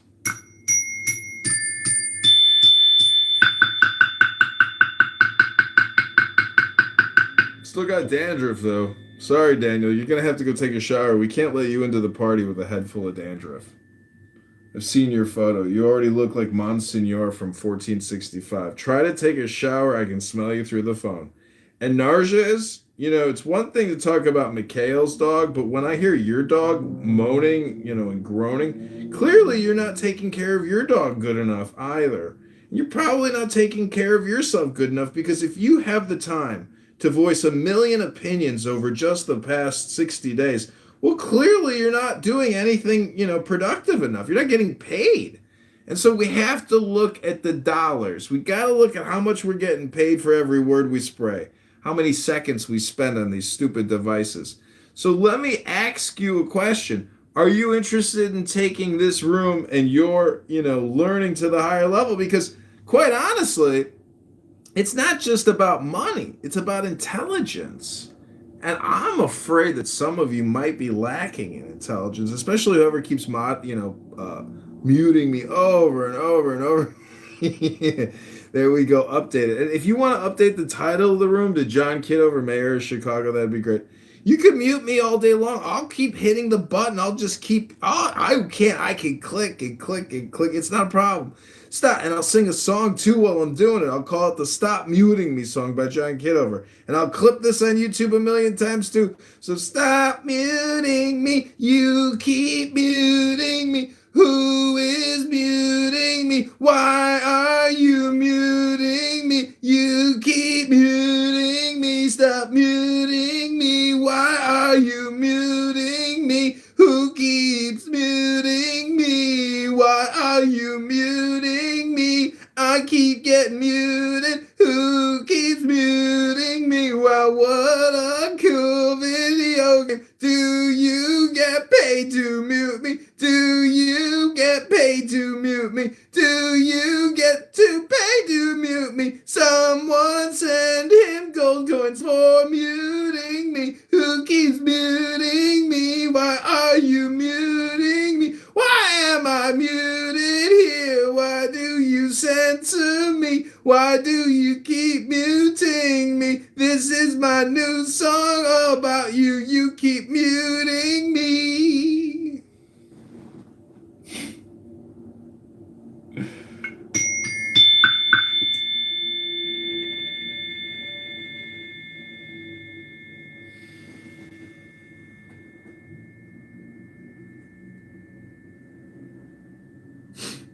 People are watching. What the fuck is this guy doing? All right, well, I want to thank you all very little. I appreciate you very little. And I'm going to go on with my life, as I'm sure you will. And your room, I'm sure, is going to be a big success. You got a whole great room, great full of people doing all kinds of great things every day, talking all day long, every single day. Oh, Megatron's working so hard. No. There's no overtime. There's no overtime. Yeah, go check the closet. Pretty sure the drill's in the closet. The drill's where I left it. There's no overtime. Oh, Narjas is a construction agent. Where are the blueprints, Narjas? Show me all the blueprints. Show me all the blueprints. Show me all the blueprints. Show me all the blueprints. Show me all the blueprints. Show me all the blueprints. Show me all the blueprints. Show me all the blueprints. Oh, I've exhausted myself with all this unmuting and muting. It's like being in a slot machine casino and just hitting the button, putting in a penny. But I'm not getting paid back for every penny that I click, because usually when I pay the penny, I gotta click it. That's how you do it. That's how you make the money in the penny slots. That's how you make a lot of money in the penny slots with the pennies. Yeah, Daniel now. Daniel's like, oh, I buy fake guitars and I sell the Gibson guitars on Etsy. Oh, really, Daniel? Oh, you're selling fake guitars now, huh? Oh, yeah, Daniel. Oh, I gotta find me some fake guitars to sell. Fake guitar salesman, hello!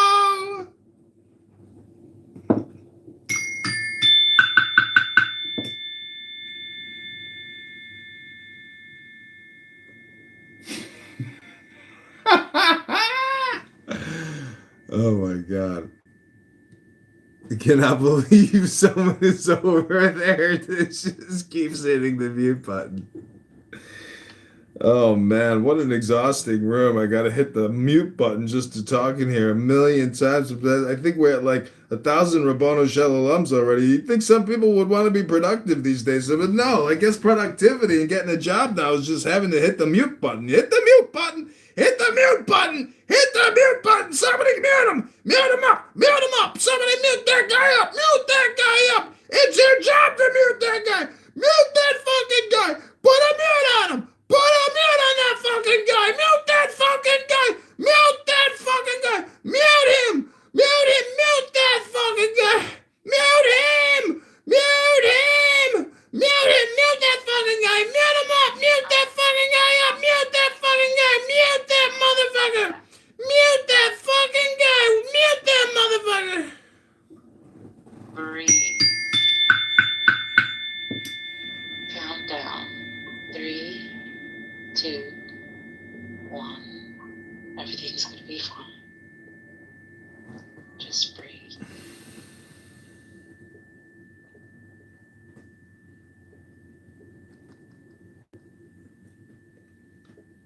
Hello? Did you say take the deepest breath of the day? Because I'm breathing over here. I'm taking a deep breath. Can you hear me? Hello? I'm breathing over here. I'm taking a deep breath. Taking the deepest breath of the day. Hello? Ain't you just being a clown?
This has to be the longest going mute and unmute battle in Clubhouse history. I'm going to submit this to the Guinness Book of World Records for the longest mute and unmute competition in Clubhouse history. We've done it again, ladies and gentlemen, making amazing technology amazing by wasting all our time clicking buttons. It's like being at a casino hitting a slot machine button on the penny slot machine, baby.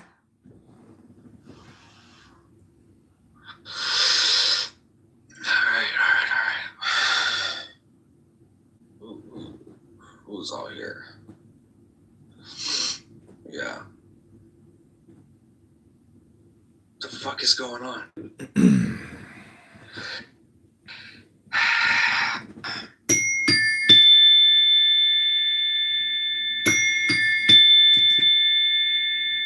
Hello? Hello?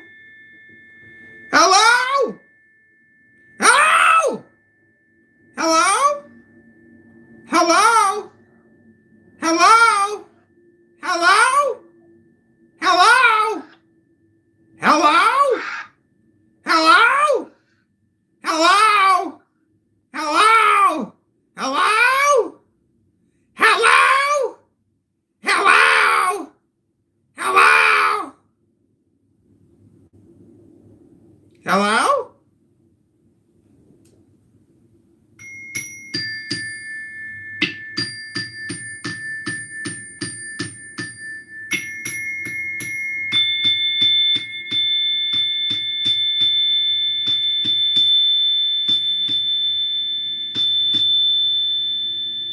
Hello? Hello?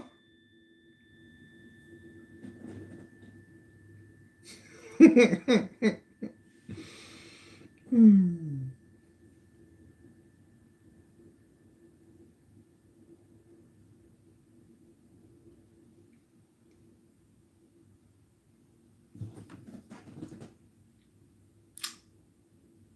so I had all the choices. I could do all the crazy stuff. I got to have my island and my plane and all that stuff. That when you grow up poor, you think, boy, that would just be it. But the stuff didn't do it for me. I knew it never would. The people part really did.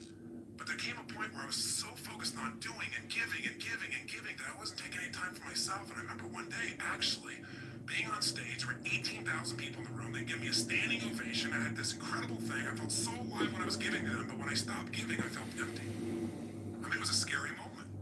And I realized there were some things in my life that I had not focused on, and they were hurting. And I pretended that they were okay. And they weren't. What I had to do with my relationships, nothing I do with my relationship, but my own time with myself. I never took the time anymore. I started out doing that every day, doing my hour of power. But now I was so swept up in doing, I wasn't taking You're crazy, bro. I can't believe that I'm doing this. I can't believe that you're doing this, bro. Mic on! Mic off! Mic on! Mic out! Mic out! Mic out! Mic out! Mic out! Mic out! Mic out! Mic out! Mic out! Mic out!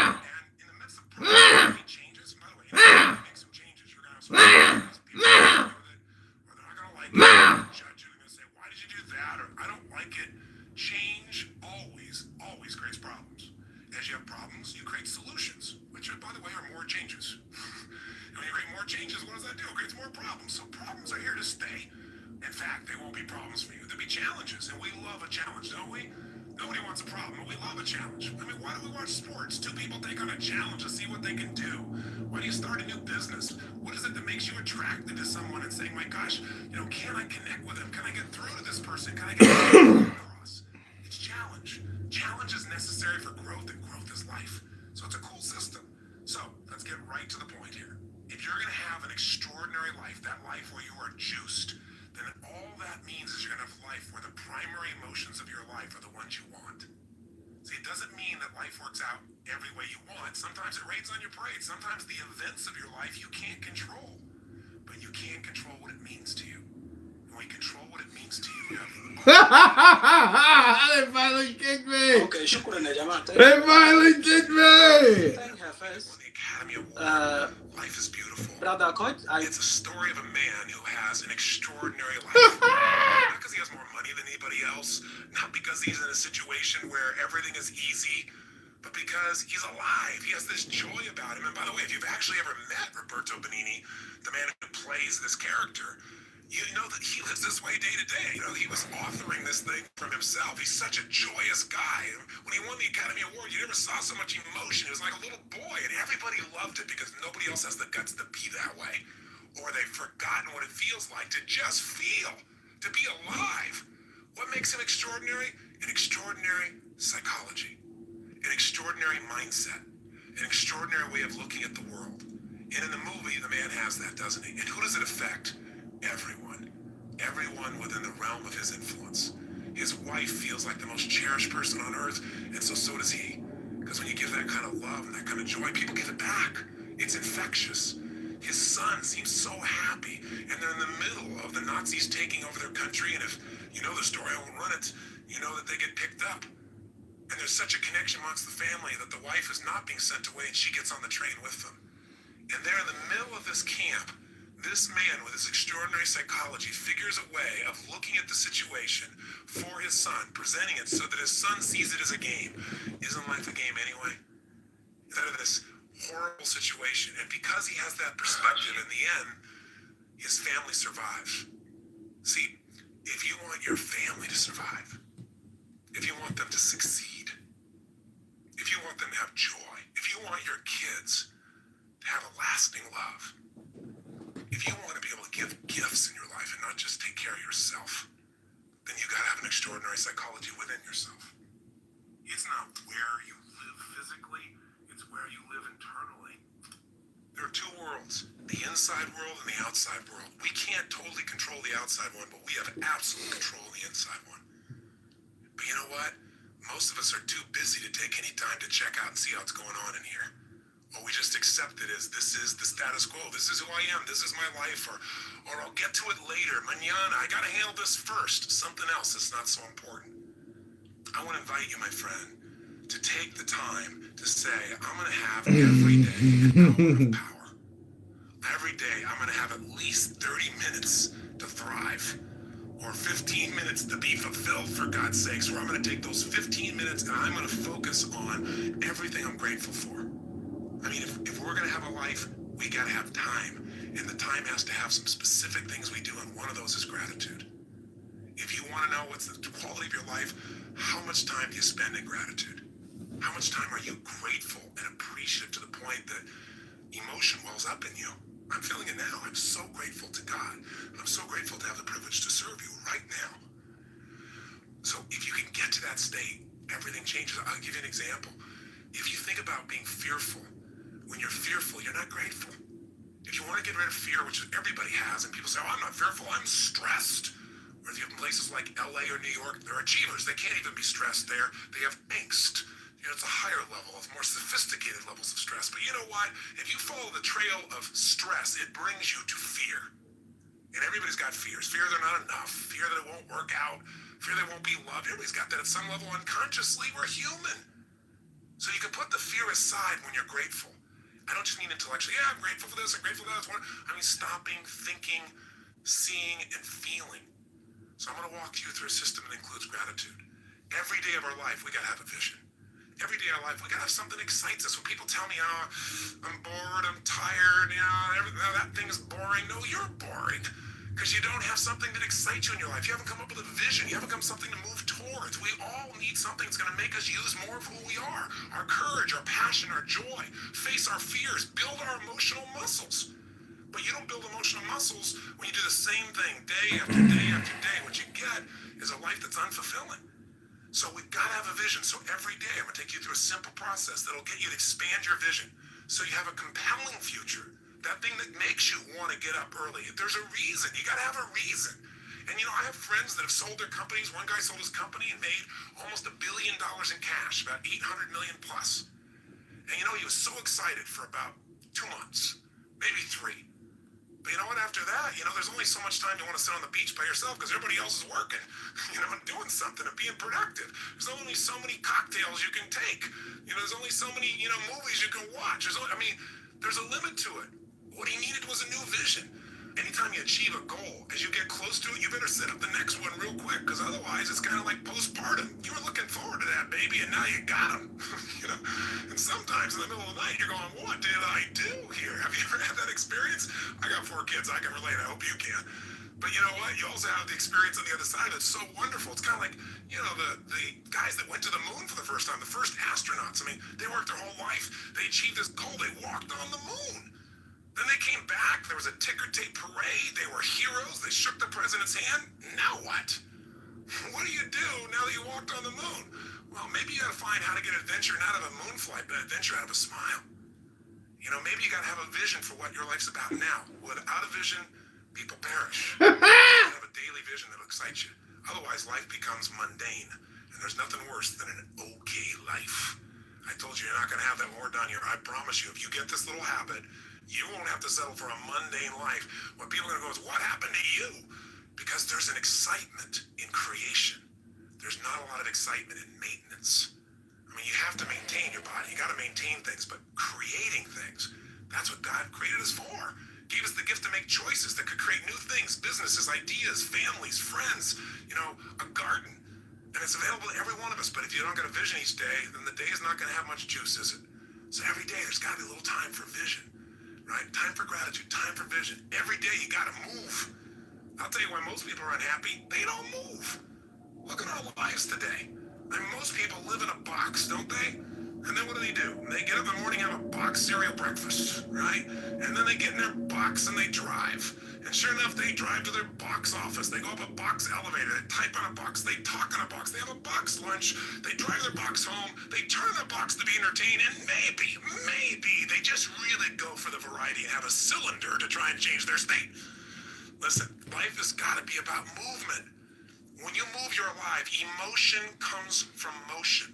The more you move, the more you feel. Motion in your voice. For me to have this voice change, I'm changing the way I move. You saw me right now, you think I'm a maniac because I'm moving different ways, but that's how you feel. And by the way, the less you move, the less you feel, the less alive you are. If you're totally rigid, totally inflexible, no movement, this is known as death, right? So if you have emotionally, you're stuck, move. So every day you gotta move.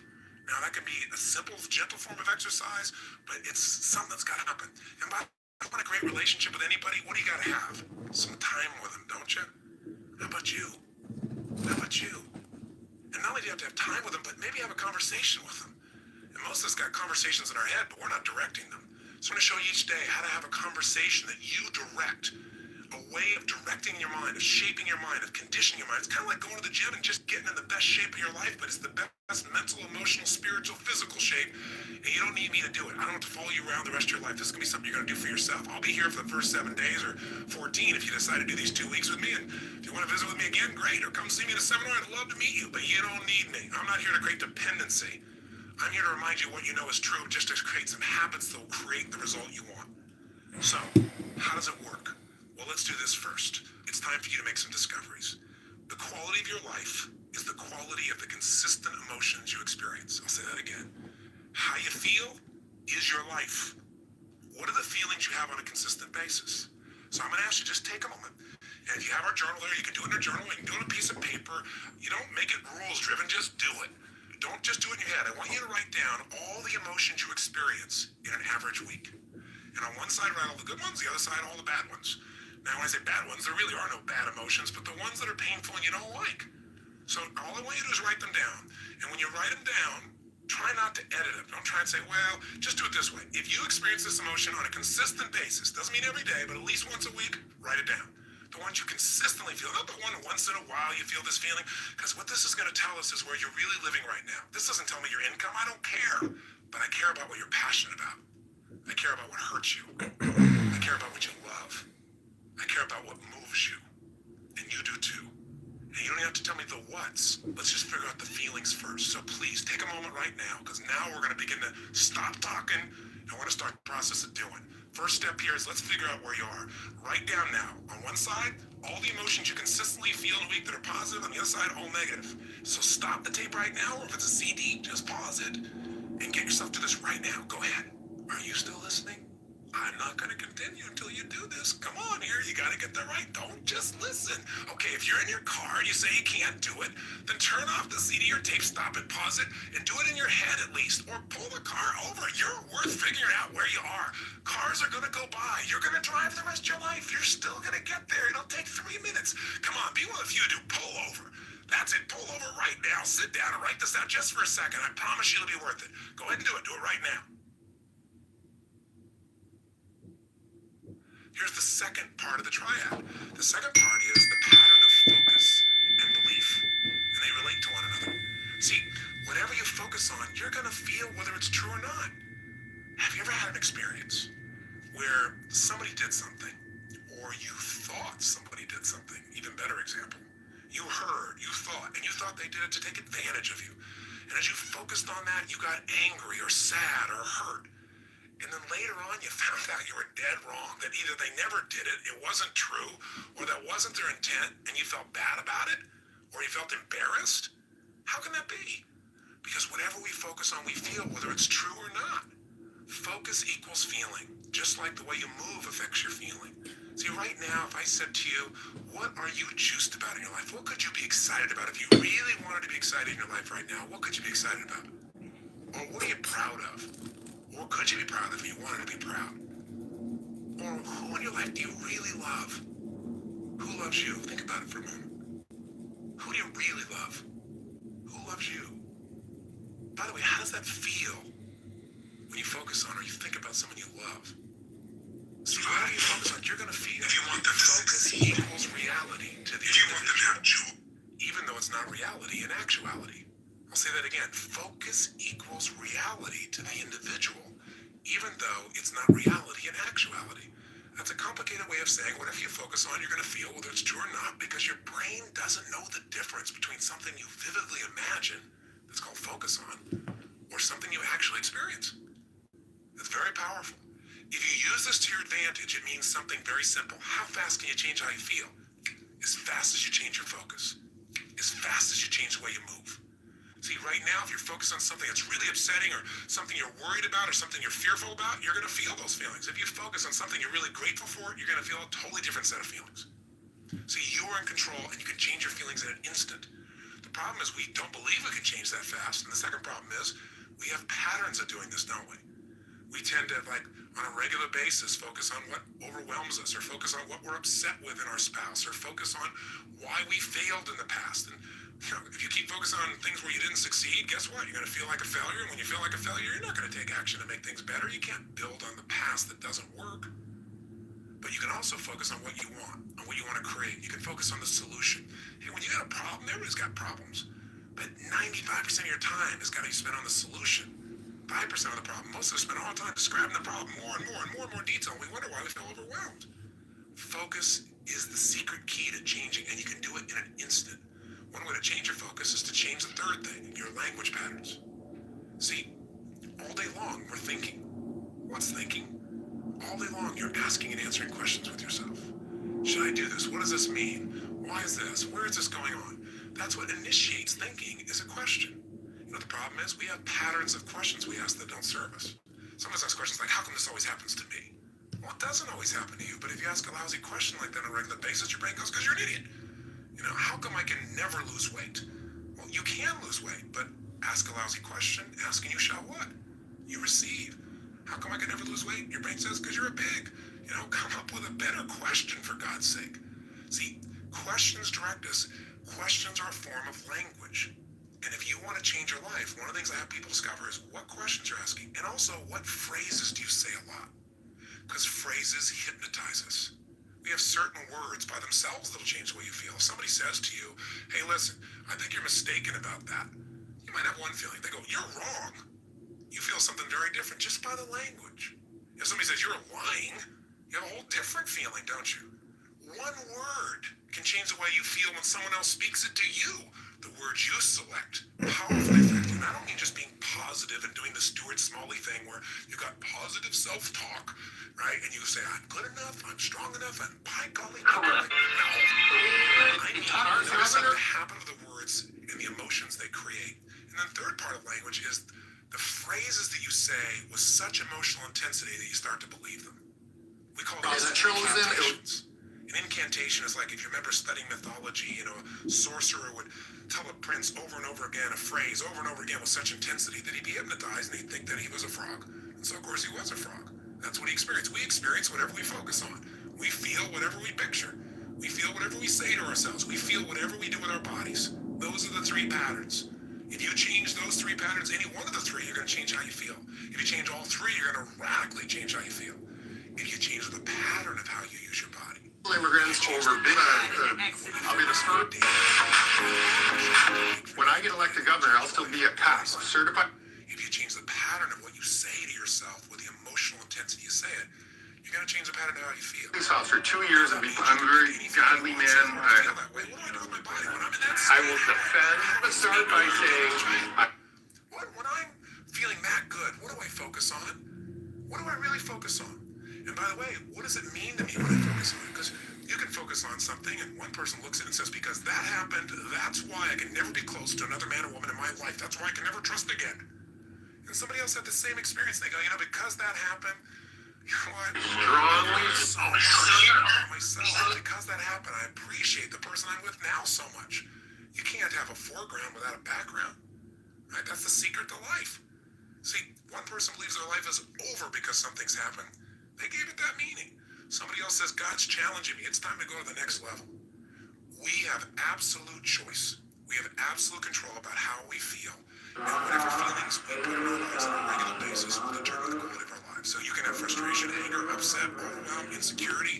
You know, you can be fearful. You can live in a state of guilt, worry, whatever. Or you can live in a place called passion, joy, thankfulness, gratefulness, connection, love. And if you create those emotions on a regular basis, are you going to have a different life? You bet you are. Okay, so how do we take these three understandings and make it so we don't have to think about it, but we actually, on a regular basis, condition ourselves to have the great emotions we want and get rid of the emotions you don't want?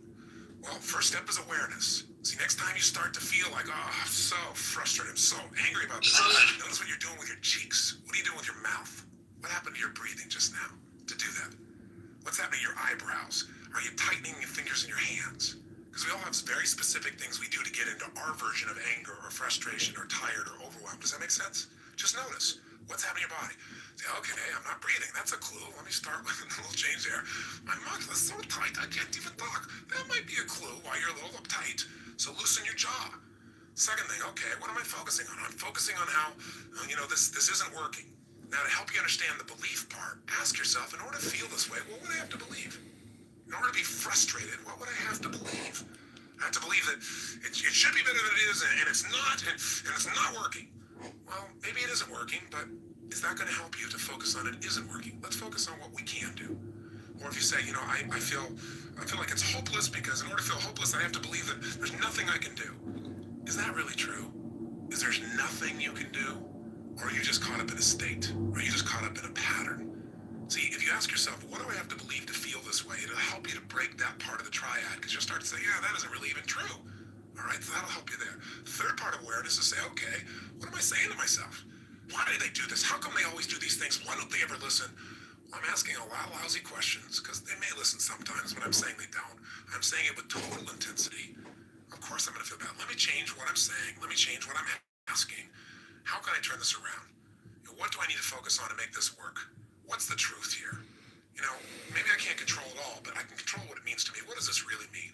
If you just have that awareness and you break your pattern, you can get out of a negative emotion in a moment. Then you can say, well, how do I want to feel? To feel like that, what would I have to do with my body? To feel like that, what would I have to focus on right now? What would I have to believe? I have to believe, you know what, I can turn anything around. I may not like it, but I can make it happen. It's just another challenge that God's given me to sculpt my muscles, right? Sculpt my soul. Throw it at me. God's the greatest trainer on earth, because a great trainer, when you think you got nothing left, what do? They go, give me 6 more. You go, 6 more? I don't even have 1 more. But they say, yes, you do. And sure enough, you got at least 3 more in you, and you develop real muscle. And now you're stronger. And what used to be hard now gets to be easy next time because you've been through it. That's what this is about. So now you have some emotions that you really want. How do you create them? And you have some emotions you don't want. How do you get rid of them? What if I told you literally could change how you feel in an instant? Well, this is true from your past experience at times, right? There are times, like we said earlier, where you're totally upset and then something got your attention and now you're laughing. People can be literally at a funeral and they're in a terrible place and all of a sudden something cracks them up. I mean, it's pretty rare, but it has happened. People can be in a place where they're in the worst situation and somehow they find all their determination. How to do that specifically is what I want to show you real quickly now. And I'm going to give you a quick overview of it, but I'll give it to you in 3 parts. 3 things you need to feel anything. These are the reasons why you feel anything. In other words, if you feel sad or upset or frustrated or depressed, there's only 3 reasons. And if you change any one of these 3, you're going to change how you feel. And if you change all 3, you'll change how you feel completely. If you're feeling happy, if you're feeling excited, if you're feeling euphoric, if you're on a roll and you want to know why you feel that way, maybe great things are happening in your life, but there's a reason why you feel that way in this moment. Sometimes you have great things happening in your life and you still feel great. So how do you do that? There's 3 reasons. 3 things have to be in place for you to feel great. I call these 3 reasons the triad because there are 3 patterns that if you do these 3 patterns in your body in a certain way, you'll get a certain result. That's like a recipe. You do one recipe, you get one result. You do another one, you get one kind of cake or another. So let's give you an example. I have a seminar I do this. The initial seminar most people go to is the Life Revolution. It's a chance in a weekend to revolutionize your whole life. Not just change things or make it a little better, but to really step up and say, I'm going to transform it. I don't care if it's my body, my emotions, a fear, my job. It's time to do it. And we put people in an environment for 3 days of total immersion that is a blast. And people come out transformed.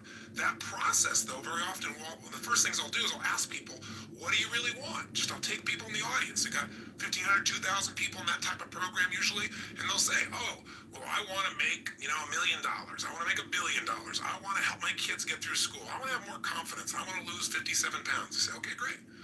Why do you want these things? If you lost the 57 pounds, if you made the $1 billion, what are you going to get? And sooner or later they'd say, well, if I change the world, it'll make a difference. And I'll say, yeah, but what will that give you? And eventually say, well, it'll make me feel good, like my life had meaning. Or they'll say, if I lost 47 pounds, I'd feel more sexy, or I'd feel more energetic. Or they'd say, if I made this money, I'd feel freedom or power or secure. Whatever it is you want, you only want it because you think it's going to give you a feeling. And the truth of the matter is you're going to have that feeling right now if you just change these 3 patterns I'm going to tell you about. So the first pattern that determines how you feel is not the event, but what you do with your body in this moment. Right now, you're feeling, whatever you're feeling right now as you're listening to me, is related first to how you're using your body. If you're slumped over, if you've not been using it, if you're tired, you probably feel different than if you're listening to me walking right now as an example.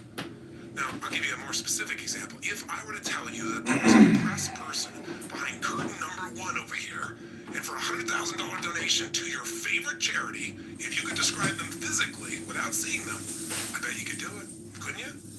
What's their posture like? Say it, or think it at least. You can say it, no one's going to hear it. You're probably in the car. You're walking, people talk on phones all the time. They don't know what's going on. Speak to me. Seriously, what's their body like? First, their posture's probably what? Slumped. Where are their eyes? Down. Where's their head? Down. What's their breathing like? Full or shallow? Or slack? You know what's slack. Now, how come you know all these things without me telling you? Because you've practiced this stuff before, haven't you? We all have if we've ever experienced this. Now, if you do this with your body, I don't care who we are, if you do these things to your body, you're going to feel lousy. You're going to feel depressed. Now, if you change the way you use your body, if you put your shoulders back, if you breathe, if you use your voice in a different way, if you move or gesture at a different tempo, it's hard to feel depressed in that way. In fact, there was a research study that was done early in my career that was done at UC Berkeley, and they did something that sounded insane. Traditionally, if somebody's depressed, if they go to a traditional psychiatric approach, today we live with a philosophy that depression is merely a Prozac deficiency. That we live in this world today, that if things aren't working out, let's not resolve what's going on inside you. Let's just drug you. It's called better living through chemistry. Yeah, just drug you and keep on going. We do the same thing with kids today. We got this attention deficit disorder. They've now upgraded it to ADHD, attention deficit hyperactive disorder. This couldn't be the fact that kids are overstimulated, don't get enough focus or attention, and don't know how to use their energy in a world where things are going so slow when they're learning in school compared to how they are on the internet and on MTV or anything else. It must be that we should drug them into submission so they get as slow as us and we're comfortable. It's an interesting way that we look at life today. The truth of the matter is these kids are using their bodies in ways that aren't acceptable, but they're not being directed. We go for the quick hit. We want the instant solution, even if it isn't a long-term solution that makes us more healthy. You can get a solution, but it may not be sustainable in a healthful way. The bottom line is, in that approach, we usually drug people. So at UC Berkeley, they tried something different. No drugs. Did something you're going to think sounds so stupid. Here's all they did. They came up with a simple approach. They took people that were clinically depressed. This means you achieved high levels of depression. You've got certification now. You are clinically depressed. You are an achiever at the depression level. This means you practice this pattern on a regular basis. And they took them, and by the way, I know I'm sounding obnoxious right now. I'm not trying to make depression sound like these people are terrible, because I felt it in my life a long time ago too, but I don't go there anymore because I know exactly what creates it. And I want to break the pattern of us thinking we're not in control. So please understand where I'm really coming from. But the point is, here's what they did. They had people come for 4 weeks, stand in front of this mirror that has 3 parts to it, and do one silly thing. Grin from ear to ear. And they had to make them smile for no good reason for 20 minutes. Now, when they're doing this, they had a grin so big that they created crow's feet on the side of the eyes. You know that little set of lines you're smiling so big? Now, interesting, they keep their shoulders back while they're doing this and breathe fully. You go, dumb idea. But what happened? Not a single person was able to remain depressed, including a woman who claimed that she was depressed even while she slept, which is one heck of an accomplishment. And you know what's interesting? At the end of these 20 days, many of them had no need for medication anymore, and that's all they changed. Only one part of what we call their triad. Just the physical part. That's how powerful it is. See, if you rise up, if you move up, if you use your body in a totally different way, you're going to feel different. Emotion is created by motion. See, we have 80 muscles in our face. How many of them are you using consciously? Are you doing anything different with your body so you can feel different? Or do you do the same things so you feel the same things? You look at your list you have written down there. That list represents a few patterns that you do in your body on a regular basis and you don't even think about it. And whenever you do it, you're going to feel it. Some make you feel good when you do that. Some make you feel bad. By the way, when you think about a movement, to breathe, you got to move. To sing, you got to move. To speak. If I start talking like this, I'm moving organs in my body in a different way than if I start speaking more like this. By the way, what if you got this tape set and I said, I am Tony Robbins, and I'm going to share with you now how to have an extraordinary life during the next 7,000 hours of this program. You got to turn this guy off quick. There's got to be some combination of energy there, and that energy comes because I'm not sitting in a chair here. I don't have a script in front of me. I'm looking at this microphone, I'm visualizing your face, and I'm trying to think what I can give you that I know will make a difference based on 25 years of experience. And I'm telling you, the number one thing is change the way you move. Change the way you use your body, and you'll change the way you feel now. Instantly. I don't care how bad you felt, if you change it. Now, if you just change it for a second, and you move your hands up for a moment, you make a little minor change, you'll get a minor change in feeling. But if you make a radical change, if you go, yes, I'm doing this now, I'm sick of this, I promise you're going to feel different if you go, I don't know what to do. I know this sounds so stupid, but it works. And you know what? The best study of life is what works, even if it's simple. It's nice to have things simple. Why do we have to make it so hard to feel good? So now you have some emotions that you really want. How do you create them? And you have some emotions you don't want. How do you get rid of them? What if I told you you literally could change how you feel in an instant? Well, you know this is true from your past experience at times, right? There are times, like we said earlier, where you're totally upset and then something got your attention and now you're laughing. You know, people can be literally at a funeral and they're in a terrible place and all of a sudden something cracks them up. I mean, it's pretty rare, but it has happened. People can be in a place where they're in the worst situation and somehow they find all their determination. How to do that specifically is what I want to show you real quickly now. And I'm going to give you a quick overview of it, but I'll give it to you in 3 parts. 3 things you need to feel anything. These are the reasons why you feel anything. In other words, if you feel sad or upset or frustrated or depressed, there's only 3 reasons. And if you change any one of these 3, you're going to change how you feel. And if you change all 3, you'll change how you feel completely. If you're feeling happy, if you're feeling excited, if you're feeling euphoric, if you're on a roll and you want to know why you feel that way, yeah, maybe great things are happening in your life, but there's a reason why you feel that way in this moment. Sometimes you have great things happening in your life and you still don't feel great. So how do you do that? There's 3 reasons. 3 things have to be in place for you to feel great.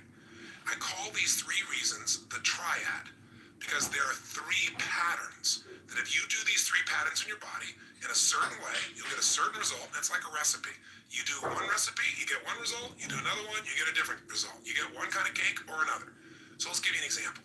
I have a seminar, I do this. The initial seminar most people go to, it's a life revolution. It's a chance in a weekend to revolutionize your whole life. Not just change things or make it a little better, but to really step up and say, I'm going to transform it. I don't care if it's my body, my emotions, a fear, my job.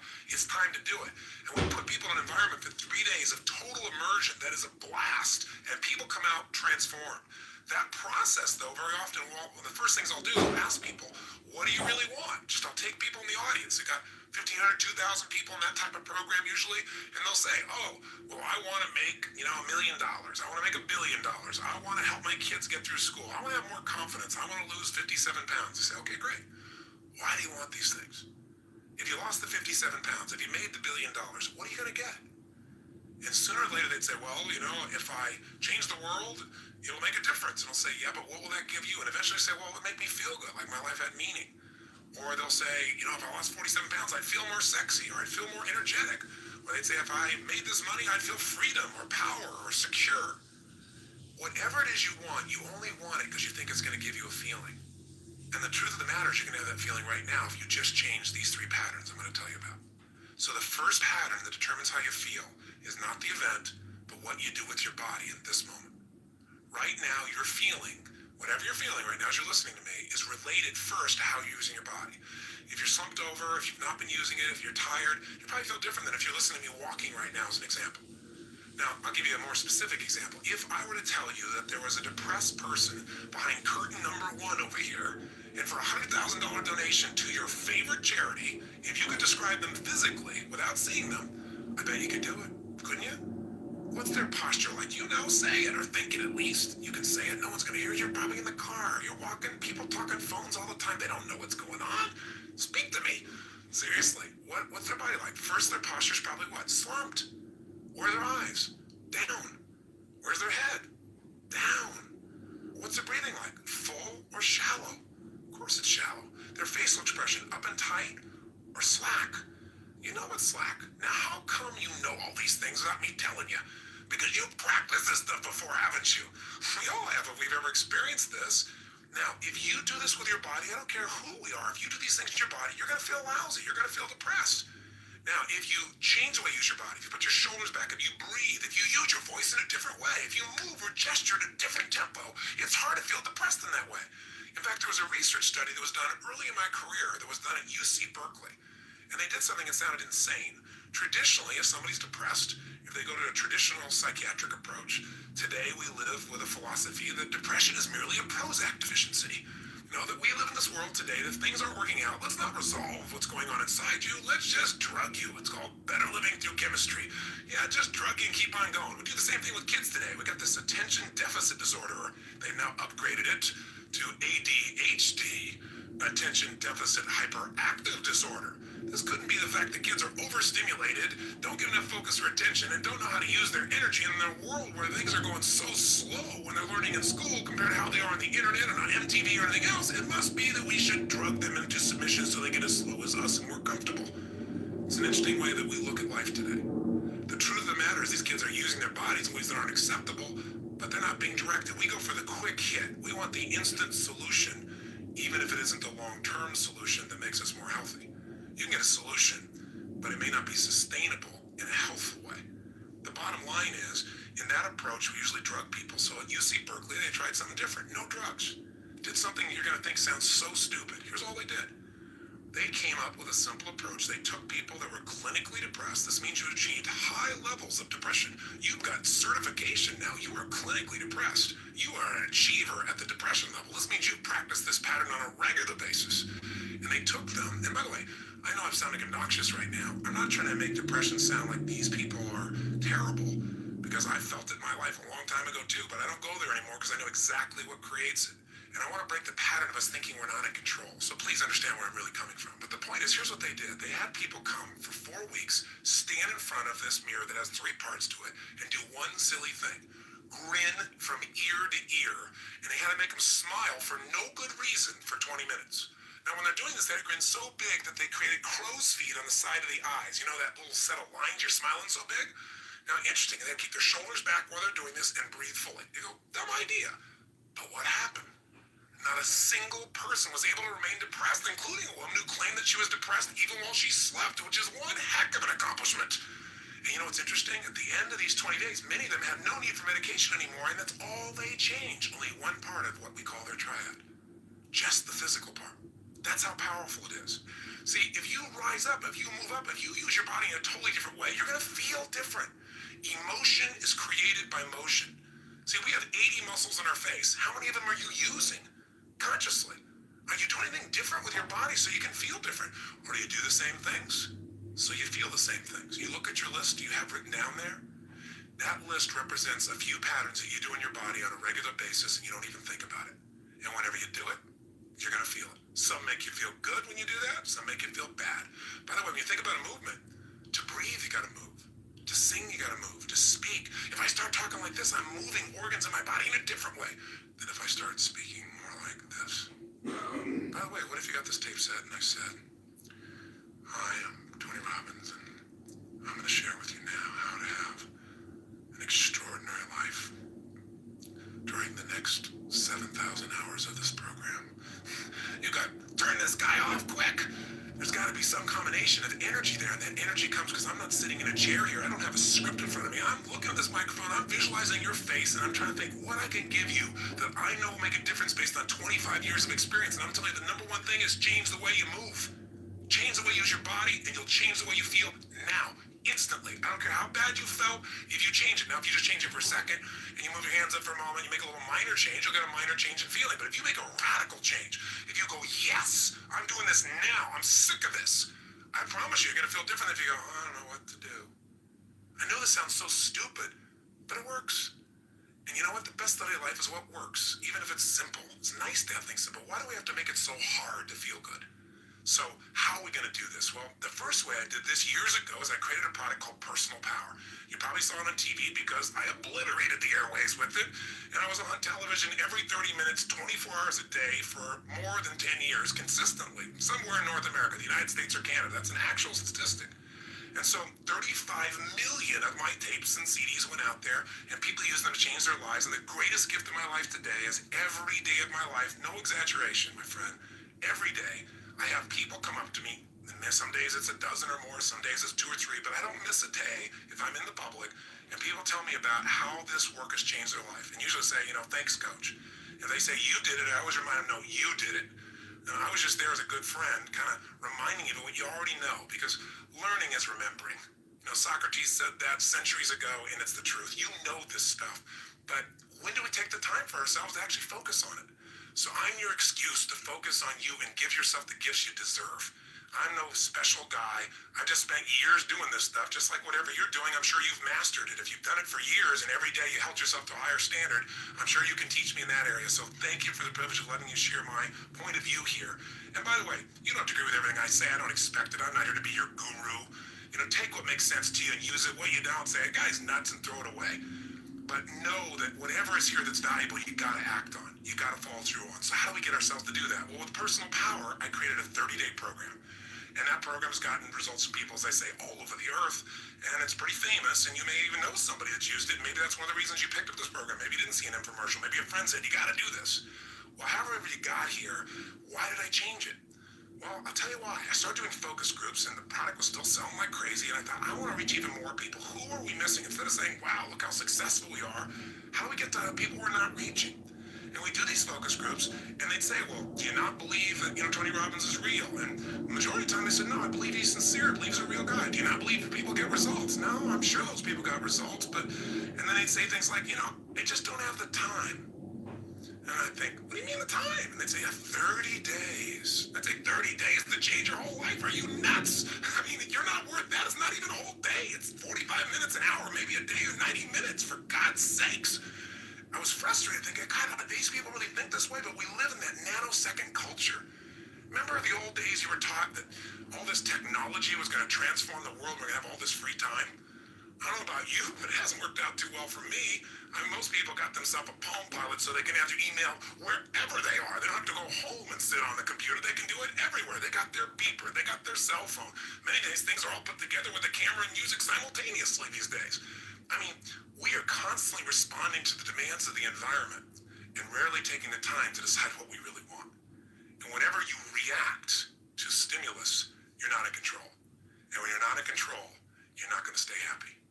Because listen, a measure of your self-esteem comes down to one simple thing. Do you feel like you control events, or events are controlling you? And I'll tell you what, it's so easy to get sucked in, and I've done it myself, and I've done it even when I've known these tools. I mean, this is not something you figure out one time, and then all of a sudden it's all perfect. It's like muscle. You don't get muscle by going to the gym once. You develop a system of working out on a regular basis, and after a while, working out is fun. I mean, you look forward to it. It's your time. Part of what I want to do in this very first tape is get you to commit to your time. If there's anything missing in our lives, it's time with ourselves, thinking about not problems, but what we're grateful for, thinking about what we want, creating the plan to make it happen, creating the juice of our lives, stopping and taking in what already is great, because you can't build on failure, you can only build on success. But if you do that once in a while you feel pretty good. If you got a system for doing it, that's what'll change your life. So part of what triggered me to do this is years ago, I said, I gotta have my hour of power. I gotta have at least 15 minutes for fulfillment. I gotta have that short time, the first time in the morning, to set myself up for success, because rarely does a great idea interrupt you.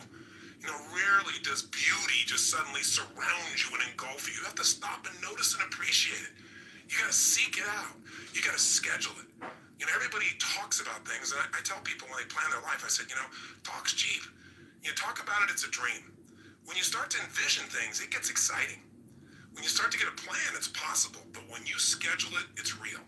So part of the power of this Get the Edge program, and by the way, you're going to see I snuck in. I gave you a bonus of the first week of Personal Power, and I'll explain that in a minute why I did that. But part of the benefit of this is just having a simple system that you say, for a week, I'm going to do this. And if you do it for a week, I bet you'll do things like this for yourself ongoing. After a week, you're going to feel so different about your life. You're going to have so much momentum that you say, well, can I really change my life in a week? Of course. In fact, that's what made me say, okay, you can't do it in 30 days? I'll make it a week. You can do anything for a week, can't you? Come on. A week for yourself? So I thought, if I made it a week, can I really do it? And I thought, of course, because you know what? People say I have no time. I think that's such a lie. We lie to ourselves so much. That's why we don't have what we want. And I've done it too. I'm not pointing fingers. But you can't lie to yourself and expect to have the truth be a part of your life and have success that comes from the truth. See, all change happens in a minute. You gotta remember the power of a minute. In 1 minute, you could change everything in your life. In 1 minute, you can say, never again. Never. As the Jewish people have said in their country. They set a standard there and they said, we will never go through a Holocaust again. It will never occur again. When a human being gets that point of never again, it takes a minute. In a minute, you can also do some other things. In a minute, you can look somebody in the eyes like you've never looked at them before. In a minute, you can hug somebody like you've never hugged them before. In a minute, you can say the words, I love you, and mean it at a level you've never meant it before. In a minute, you can say, I quit, or let's begin, or it's over, or I do. Think of the minutes of your life that have changed who you are. And I gotta promise you, in these little boxes, we got a lot of minutes. We got a lot of them in here. Minutes, there's moments right at the point you think, this guy's insane, and I'm gonna turn this off. You stay there a little bit. I can just tell you, because I've done it for years. It's different from somebody else. One phrase will wake something up inside you. I'm not gonna give you anything. It's all inside you. But when it wakes up, baby, it is time to move, and I don't have to tell you that. It'll just happen. You'll suddenly say, this is it, no more. And it's kind of like that Pearl Harbor movie when, you see them come diving down and the admiral should be celebrating and they say, Admiral, we've got this great victory. And he says, oh, I fear we've awakened a sleeping giant. And inside of each of us is that giant. It's a giant of emotion, because that's where it starts. It's the emotion. Emotions start wars, don't they? Emotions get you married or they get you divorced. Emotions make you have kids. Emotions make you break through the problems or give up. It just depends which emotions you decide to live with. So, how are we going to do it? Well, two options I'm going to give you. I created personal power, and so I decided, even though I said 7 days, to do two things. One is I went in the studio, and I wanted to take things and give you the best of what I've learned today. Because when I made personal power, frankly, I was 28 years old. So, this many years later, I've lived a lot of life, and the world's changed. During all that period of time, we watched the wall come down, communism disappear. We've seen transformations in music and movies and the way we experience our lives. We've got the internet. People relate in a totally different way. Or by the time you listen to this, they're probably cloning people, for God's sakes. People say that'd be great time management. I'd have some extra people to get the work done. No. Here's the point. During that same time, I've obviously made big changes in my life. I've learned a lot more about who I am. I've made some stupid mistakes, and I've had some enormous victories. The good stuff has come through me on a huge scale, and I've learned. And so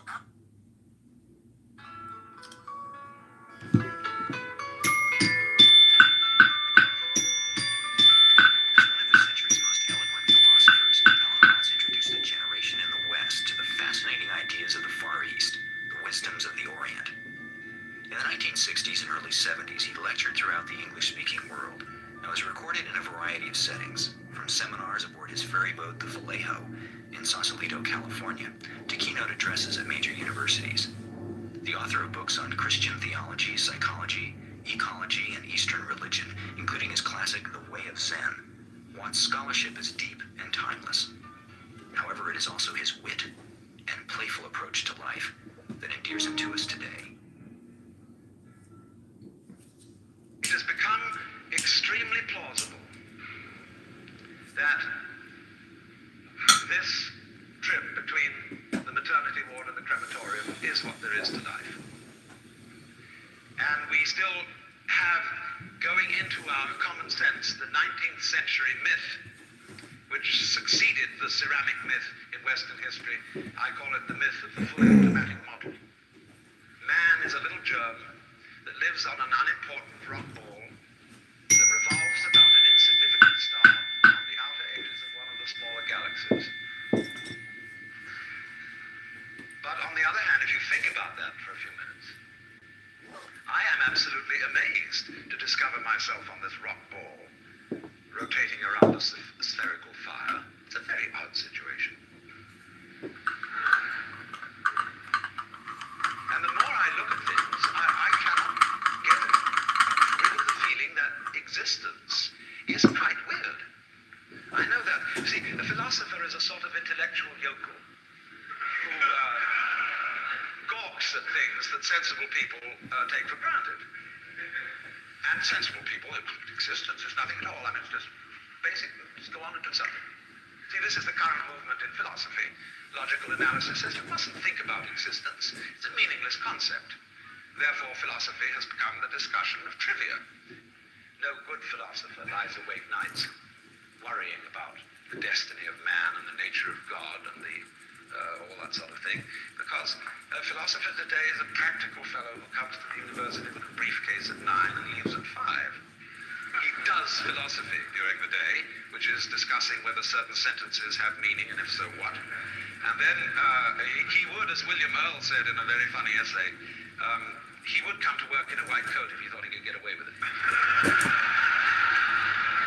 Problem is, he's lost his sense of wonder. Wonder is like, in modern philosophy, something you mustn't have. It's like enthusiasm in 18th century England. They're very bad form. But you see, I don't know what question to ask when I wonder about the universe. It isn't a question that I'm wondering about, it's a feeling that I have. Because I cannot formulate the question that is my wonder. The moment my mouth opens to utter it, I suddenly find I'm talking nonsense. But that should not prevent wonder from being the foundation of philosophy. So, there is obviously a place in life for a religious attitude in the sense of awe, astonishment at existence. And that is also a basis of respect for existence. We don't have very much of it in this culture, even though we call it materialistic. In the culture that we call materialistic today, we are, of course, bent on the total destruction of material and its conversion into junk and poisonous gas as quickly as possible. This is not a materialistic culture, because it has no respect for material. And respect is, in turn, based on wonder, on feeling the marvel of just an ordinary pebble in your fingers.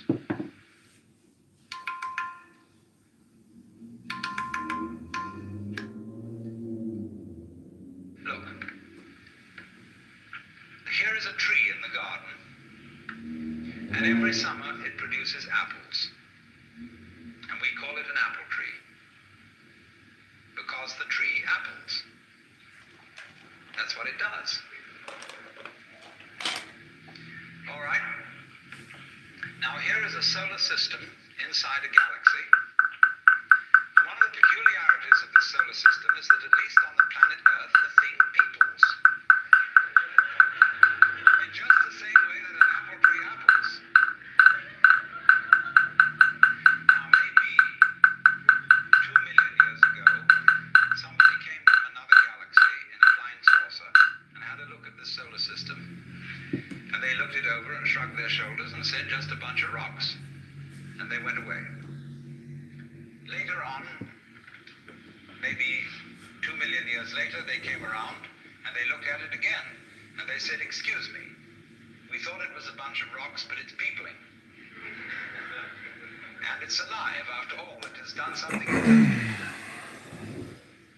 Because you see, we grow out of this world in exactly the same way that the apples grow on the apple tree.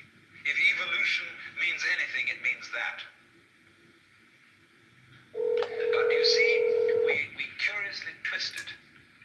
We say, well, first of all, in the beginning, there was nothing but gas and rock. Oh my God, I can't And then believe it. intelligence happened to arise in it. I'm listening to Alan Watts. What are you doing? Oh, just watching YouTube. What's up? Nothing. I'm sitting here playing my Japanese Zen drum.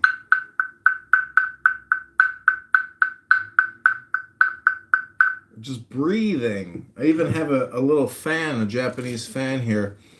And it's interesting how you can use a fan to regulate your breath. Really? Yeah, it's kind of a magical little ridiculous stupid device. I mean, think about how stupid a stupid fan is, but in some cultures, you won't catch a woman without a fan, you know? Hey, how's your election going? Um, I'm a write-in candidate for the 16th district. Some of the clerks in some of the districts, or in some of the precincts, rejected my write-in candidacy. It's so stupid, but they emailed me back and said, I will be rejecting your candidacy as a write-in candidate. You know, they wanted a certified letter. Instead, I sent them an email with the signed affidavit or notarized letter. Anyways, I'll never get enough, write-in signatures to beat somebody who's on the ballot, because most people just cannot think, let alone they're not going in there to do anything other than just vote the party, you know? How many write-in signatures you need? If I got 10, it would be a miracle. 10 would be it. 10 is all I need. 10, not 11, 10, not 9. Can't you just go buy 10 at a bar somewhere? Well, I'm reading books. It's better than, some people who are digging ditches. They built a house across the street from my house. They put it up in 3 weeks. 3 weeks. They built the whole frame for a house. Now they're doing all the, it's unbelievable how much lumber they were able to put together, but I didn't see them. Anyways, I don't know if it came pre-assembled, but what's new with you? Nothing really. Everything's going fine. If you want to consider relaxing and doing nothing, fine. Yeah, I mean, you're not in a war zone, right? I hope not. I don't think I just so. can't get over Trump. He's such golden balls. I can't believe it. Well, fortune favors the bold. I think he knows how to put together all the right formulas, and a lot of it is just He's knocking Democrats out of their seats right now. Well, the guy's got the Midas touch. He's going to go down in history as one of the most interesting, provocative, decisive, like changing presidents of American history. He will be remembered like in the top, 10 presidents of all time. Absolutely. Absolutely. Whether you love him or hate him, he did something. Yeah. Which is more than most of the presidents. Yeah, most of the presidents just seem to want to pass out the money and sit on their thumb and do nothing. Exactly. And I think when the United States takes over Karg Island, it's going to change the entire Middle East, because the Iranians won't have any money. Well, they have gold. What? They have gold and they have oil, but they have huge gold reserves. No, they won't have any oil. That's the whole problem. There won't be any. All of the income that comes for the last 20 years has come into Iran. It's come in through selling oil on Karg Island, 90% of it. Oh. So when the U.S. takes that over, they'll have nothing. Well, that'll be the end of the power of Iran, and then the other Gulf states are going to sort of fall in line under the United States. What's interesting is I think every single country that doesn't have a nuclear weapon is or will shortly be completely taken over. It's unbelievable. The whole world. I mean, everything has changed in 25 years. Libya, Saddam, like I'm not talking about Afghanistan was just like a picture show, but the real regime changes have already occurred. You know, it's unbelievable what has happened um, globally. You I know, know, I know, but you just said something. You said countries that don't have a nuclear missile. yeah. Look at North Korea. That's the perfect example of a country that was never defeated because they have nuclear potential. Right, that's right. Life is all energy. But how many North Koreas are there? A lot, but it's neither here nor there. It's all just a question of energy plus intelligence plus audacity or boldness, courage, you know. He who strikes first. Wait a second. Who else besides North Korea is in North Korea? I mean, all other countries that have nuclear weapons. Who's that? There's 100 countries that have nuclear weapons. What do you mean? Yeah, but you say you're gonna take Europe, which is loaded with atomic. You know, France, England, they all have atomic weapons. What's happening to them?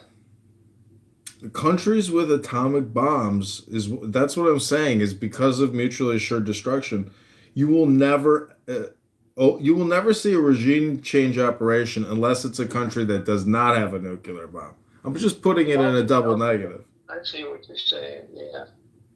Because if you can deliver a knockout blow, the risk of that type of regime change, obviously, it's just impossible. You wouldn't risk it. Well, what do you think is going to happen to Iran after it's defeated? I don't know. It'll probably get balkanized. You know, like this is the new this is the new contracting scam. This is gonna be Trump's second president's second term. The whole thing. It'll go on forever, and it will never stop. Just like Ukraine, the money must flow.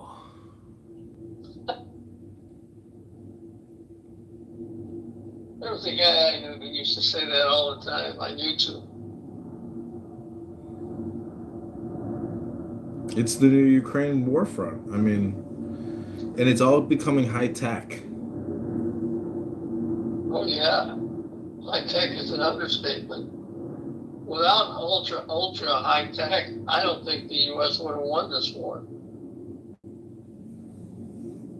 I mean, it's just unbelievable the amount of intelligence that goes into these targeting, parameters for the GPS systems to deliver the payload. Well, it's not just the payload, the ability to find in Iran, the ability to find either a launcher or a little hole in the ground 5 seconds after something launches, and then relay it to an airplane probably within 30 seconds and blow it up. It's nothing short of unbelievable. It's real magic. It's true power. It's the ability to deliver incredible amounts of energy anywhere on the planet by the snap of a finger. Just amazing. You would have made a great representative, but I'm really sorry that you probably won't get in. I'm 43 years old. I'll do this for the next 30 years. I'll get in. That's a good approach. Yeah. So this Jewish guy that I know, he told me, he's like, one of these days you're gonna win, John. I was like, I'm pretty confident that with enough, energy and momentum, eventually I can push my way in, because a lot of this is just like me being able to condition somebody for 3 seconds. We live in this nanosecond attention economy. So just to be able to get economic philosophy or business 101 in terms of a dialogue or a hypnosis or a conditioning from politician leader to voter, that bridge has to be made. Most people agree that the government's not being run like a business, obviously, because No business could take on this much debt. It's so crazy. The amount of debt that's been created is basically like forcing us to turn over the table, you know? It's not a poker game anymore. Now it's like a fucking knockout fight to who controls what on the planet. Yeah, but so far, people still around the world still seem to think the dollar is worth keeping. Yeah, that's you have to look, you know, it's interesting. If you look at the currency of all countries that have been regime changed, their currency Yeah. their currency tracks with until the ultimate demise of the government. Literally goes to nothing, you know, on day of the government being regime changed. Syria and the dinar being a perfect example. So you can actually see a country's currency implode with the implosion of the government real time. It's really interesting to watch.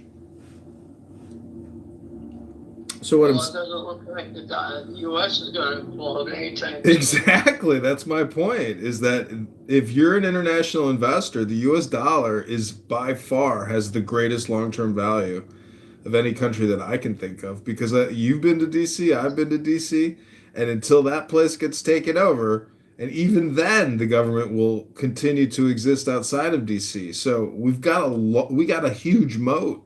We have a moat that basically can't be crossed unless it's like intercontinental ballistic, you know, and you know a variety of that. But chances of that are pretty low. I'd say 0. You could nuke Washington D.C. and somehow the fucking thing will keep working.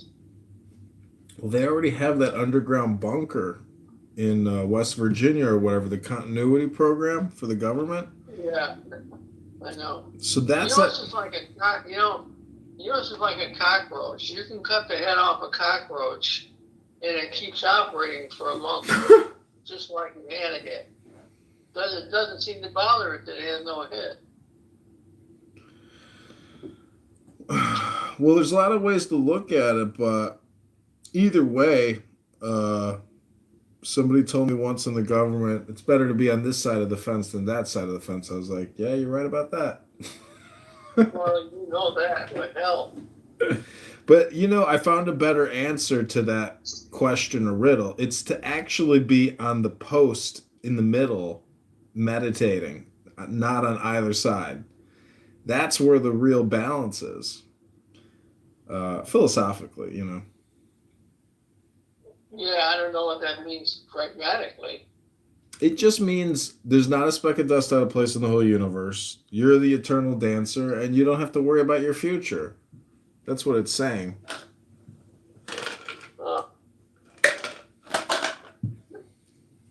I thought you needed about 5,000 signatures to get on the ballot.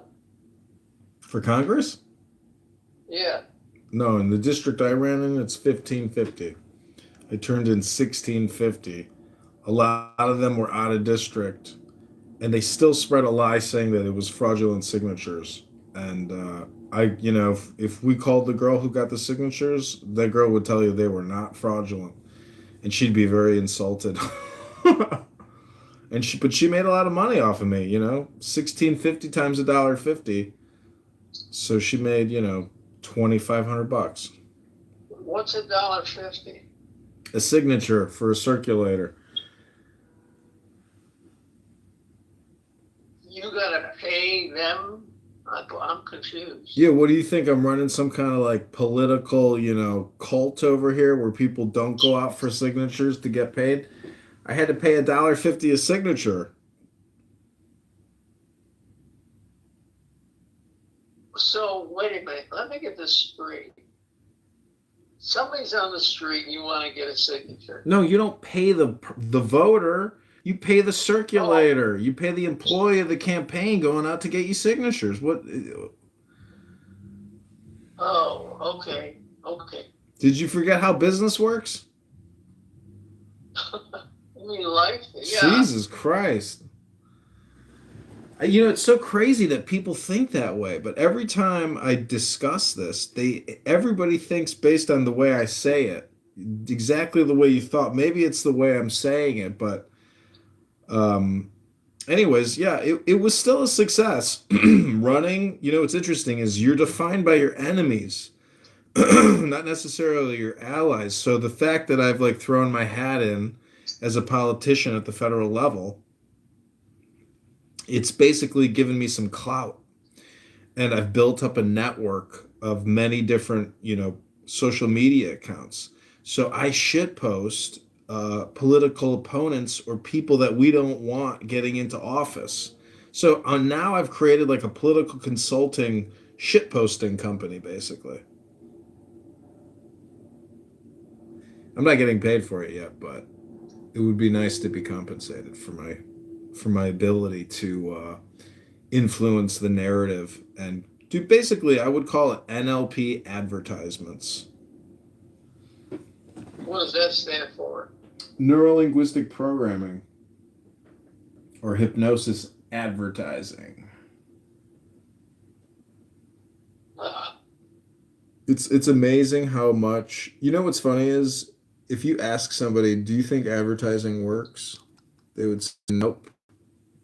But the truth is, advertising is just content. They're putting words in your head like, max whitening, max fluoride, max dental care.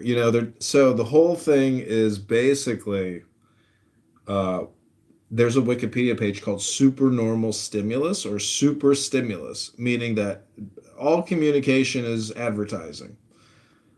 And, once you know that, and you watch political advertisements, you're like, God, all this is hypnosis programming. It's unbelievable. How do you convince somebody to get to the ballot box to vote for you? Well, so right now, you're just living in your house. Do you have your apartments rented? Well, it's neither here nor there, but the spice must flow, right? The money must flow, Everybody, it's amazing. Life is a hierarchy, and I find myself in a position where, as an African American homeless Marine veteran who I helped one time, he said, I got staying power, brother. So I'm just lucky that Hashem has blessed me with staying power. And this is all I can be thankful for right now in my life. If I had a wife, you don't have any renters, in short. If I had wife or kids, I would definitely have to go to work. I wouldn't, there is no way I would not be doing nothing other than politicking all day. But because I don't have a wife and kids, it allows me to basically sit back and play video games. Is that what you do? Political video games. Clicking buttons. What, a video game is technically just somebody who sits there and clicks buttons, right? I guess. Well, that's what I'm doing all day long. I'm just playing a video game. But, I have an amazing library. I am surrounded by some of the world's smartest books ever written. So it's like, it's basically like sitting in a bank with $1 billion all around me. Except you can't spend it. Yeah, but look at somebody who is a billionaire. They can't even spend it either. It's basically just a hierarchy. You can't even spend that much money, let alone consume it or use it or spend it in a productive way. If anything, you're just giving it away at a loss. It's like buying icebergs for water. So the whole thing actually comes down to intelligence. I don't know if you could say Israel is, on the cutting edge of intelligence, but our weapons and our technology is real magic. Much more powerful than a book from the 1800s. Is our Israel or the U.S.? United States of America. Oh, okay. Yeah, I mean, but in conjunction, obviously. I think an argument about Israel. Well, see, the thing is, it's a relationship. And we benefit. It's a mutually parasitic relationship. We both benefit from doing each other's dirty work.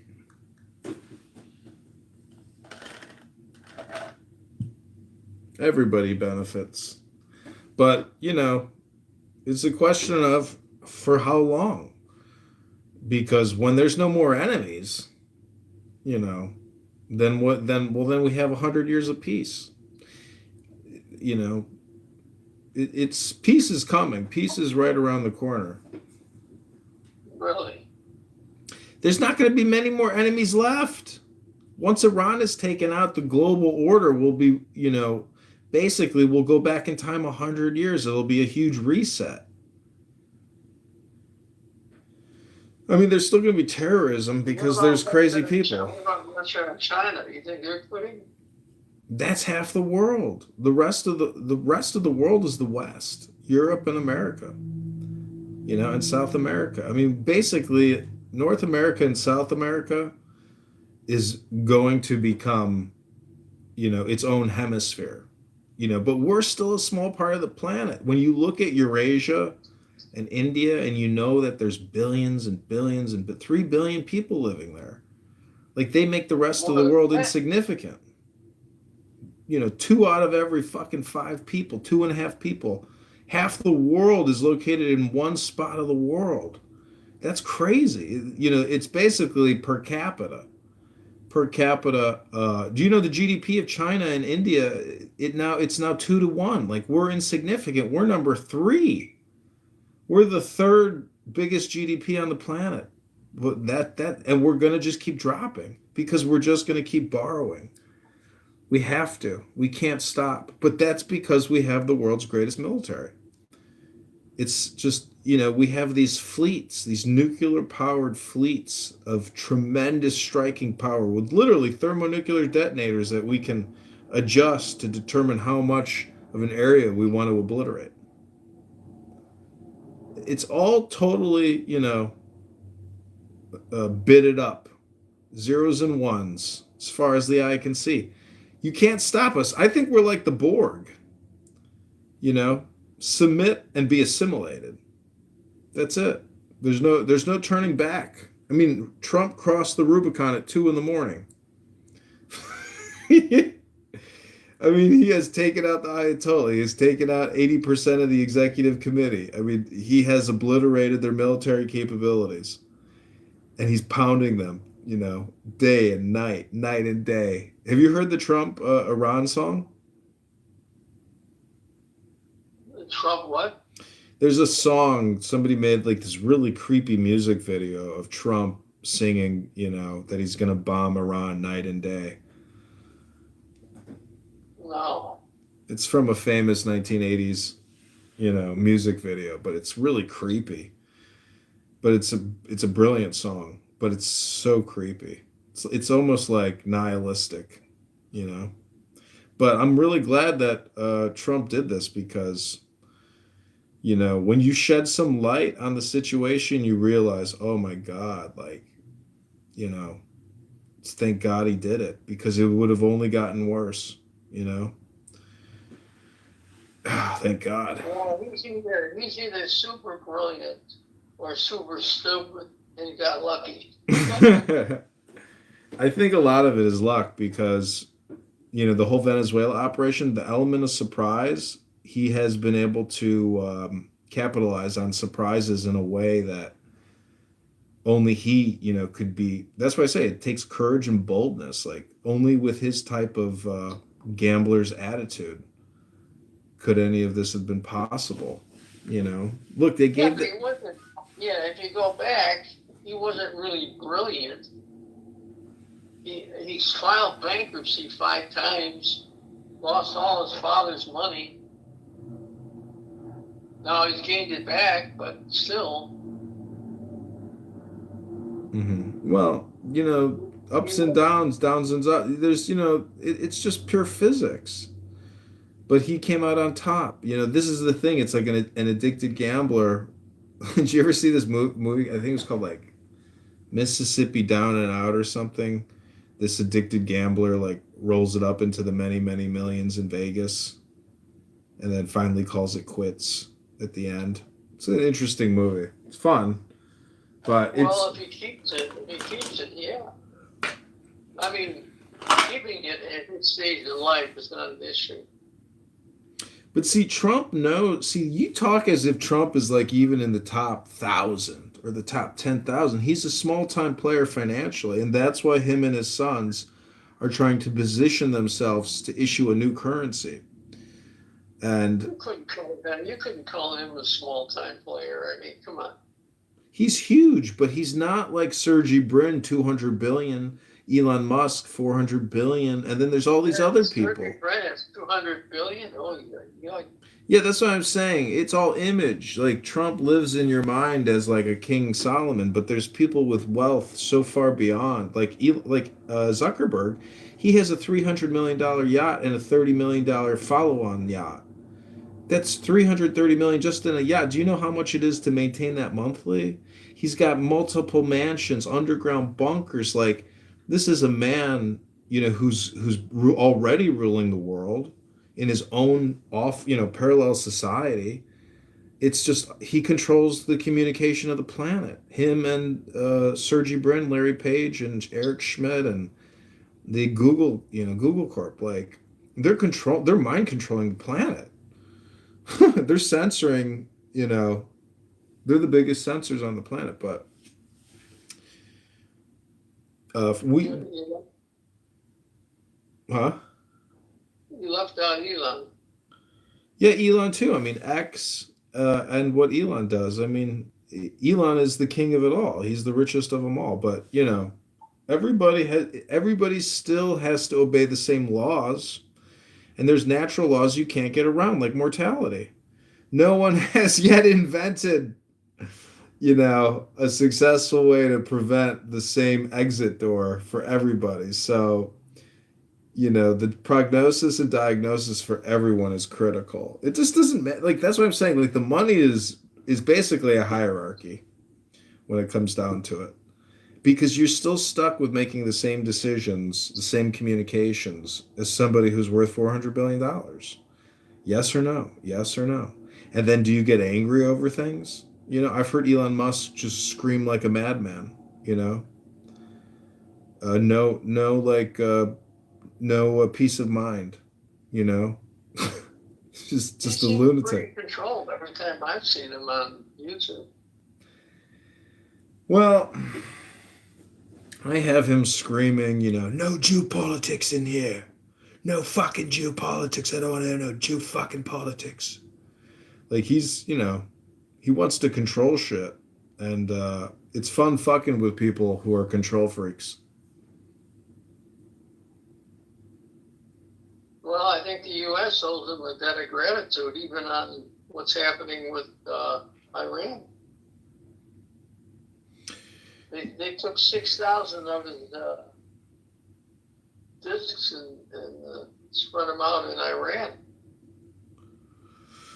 Well, he's fully integrated. He's fully integrated. He's never going away.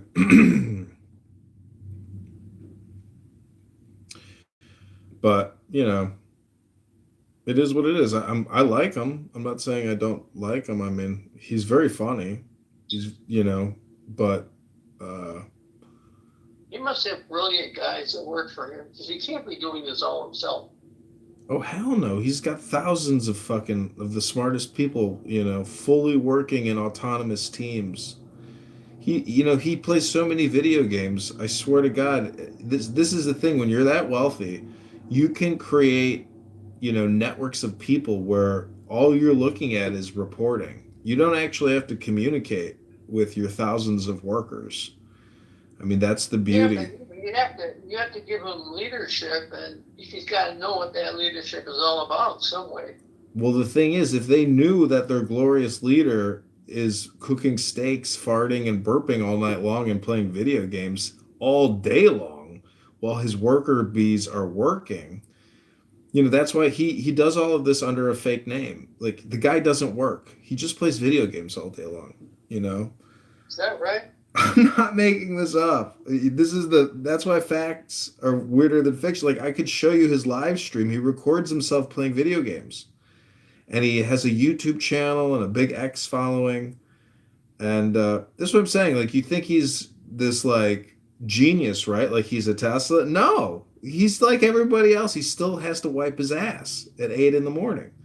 So, but he plays video games all day long, and he makes racist statements, and he's a political animal. He has people just creating so much content for him.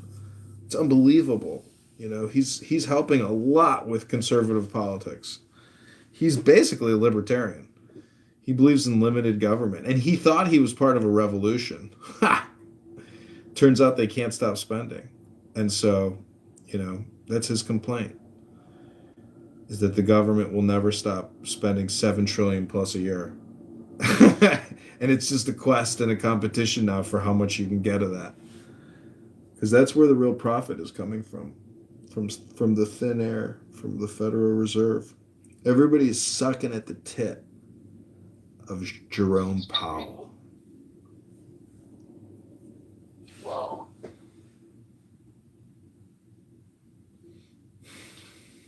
Anyway, I'm sorry that you're not going to win. That was hoping. I wasn't going to win. I did this knowing that there was no chance I would win. Like a 0.00001% chance. But never say never, I read about a guy. You know what? You need to get on the path, and you are on the path, so just don't quit it. Yeah, I'm not quitting the path. I'm just, I'm pushing. I every day I'm campaigning. I don't stop. I just keep optimizing and optimizing and optimizing and optimizing and cleaning and organizing and organizing. Like every day I just continue to assimilate like the Borg.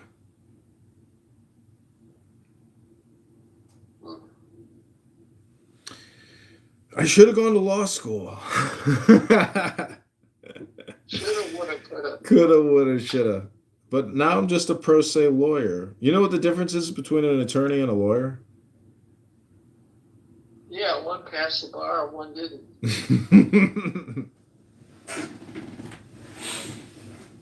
Well, anyways, You're a lawyer if you graduate law school. You're an attorney if you pass the bar. interesting. Well, nothing really new here to report. I mean, all I got to do is just go to the gym, take a schwitz. The craziest thing is there's just not enough time in a day. I wish a 24-hour day was more like a 36-hour day. There's just not enough time to actually do all the things you want to do. So basically, you have to be very discerning and selective on what you're doing every day, and that your process, is optimized and flowing. I mean, your plastic dog toilet invention was a beautiful, brilliant thing. I'm amazed at plastic, and how it's used. Like I bought these Meta glasses. They're called Quest, 3D glasses. You can literally run a virtual desktop 3D right in front of your face now with 2 controllers. It is the most surreal experience. Where's the controllers? In your hands? In your hands, left hand, right hand. It totally takes in your complete visual spectrum, and you literally forget where the fuck you're at. You really feel like you're in a 3D world. It's so weird. Well, how much did you pay for that? Like $300. That was it. The technology is unbelievable. And you can run a computer in front of your face in a 3D world with with a joystick in each hand. And it's literally like running a desktop computer with all the apps. Really? It's the coolest thing. I mean, this is like the next, it is a big thing. And like Zuckerberg and Meta and Priscilla Chan, they're responsible for creating like the first big revolution in technology, in my opinion. These Quest Meta glasses are the combination of like technology and perspective. It is the coolest thing I've ever seen. You're literally looking into darkness, but there are cameras on the front of it, and it reconstructs the room you're in.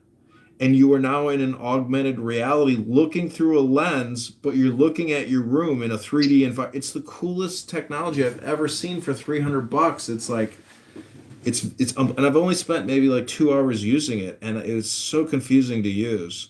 But I finally kind of figured out how to navigate it because there's all these buttons on the controllers. Well, And what do you do? I mean, are you using it on a regular basis, or is it just a novelty, or what? no, it's not a novelty type of item. It's something that it's, what's very cool is it's literally like sitting in a movie theater. Like all I'm telling you is like the way it works is so mind blowing that it's probably cooler talking about it than it is even using it, because when you watch a movie, you literally feel like you're in a movie theater and you're looking at a big screen movie theater. The audio is good, but it's just how clear it is. So until you experience it, like you have for $300, man, if you have the money, I would buy it. It is. Do they have either earpieces to it, It's or it just comes out of the audio is embedded in the headset. It's a Meta product. It's Google. It's Meta Zuckerberg, and so, dude, for $300 Wait, so you gotta wear a headset too? it's a headset and two joysticks. Yeah, it is basically the cheapest and coolest computer you could ever buy for $300. It's unfucking believable. It's just a headset. What are you looking at? You're looking at a 3D virtual computer simulator. It's the coolest thing I've ever seen. And it's only $300. It's literally, you take a computer and you put it in front of your eyes, and you have apps and you have a dashboard, and you literally just like navigate a virtual computer. You look at YouTube, you can look at Messenger, you can look at Instagram, you can play 300 different video games. And the quality of it is so good. It's so clear. And you're like, I can't literally it's dangerous because you forget where the fuck you're at. Like if you do it in your living room that has a mapping system so you know that you're in a safe area, because part of these games you have to walk around. It's the coolest technology I've ever seen, and it's only $300.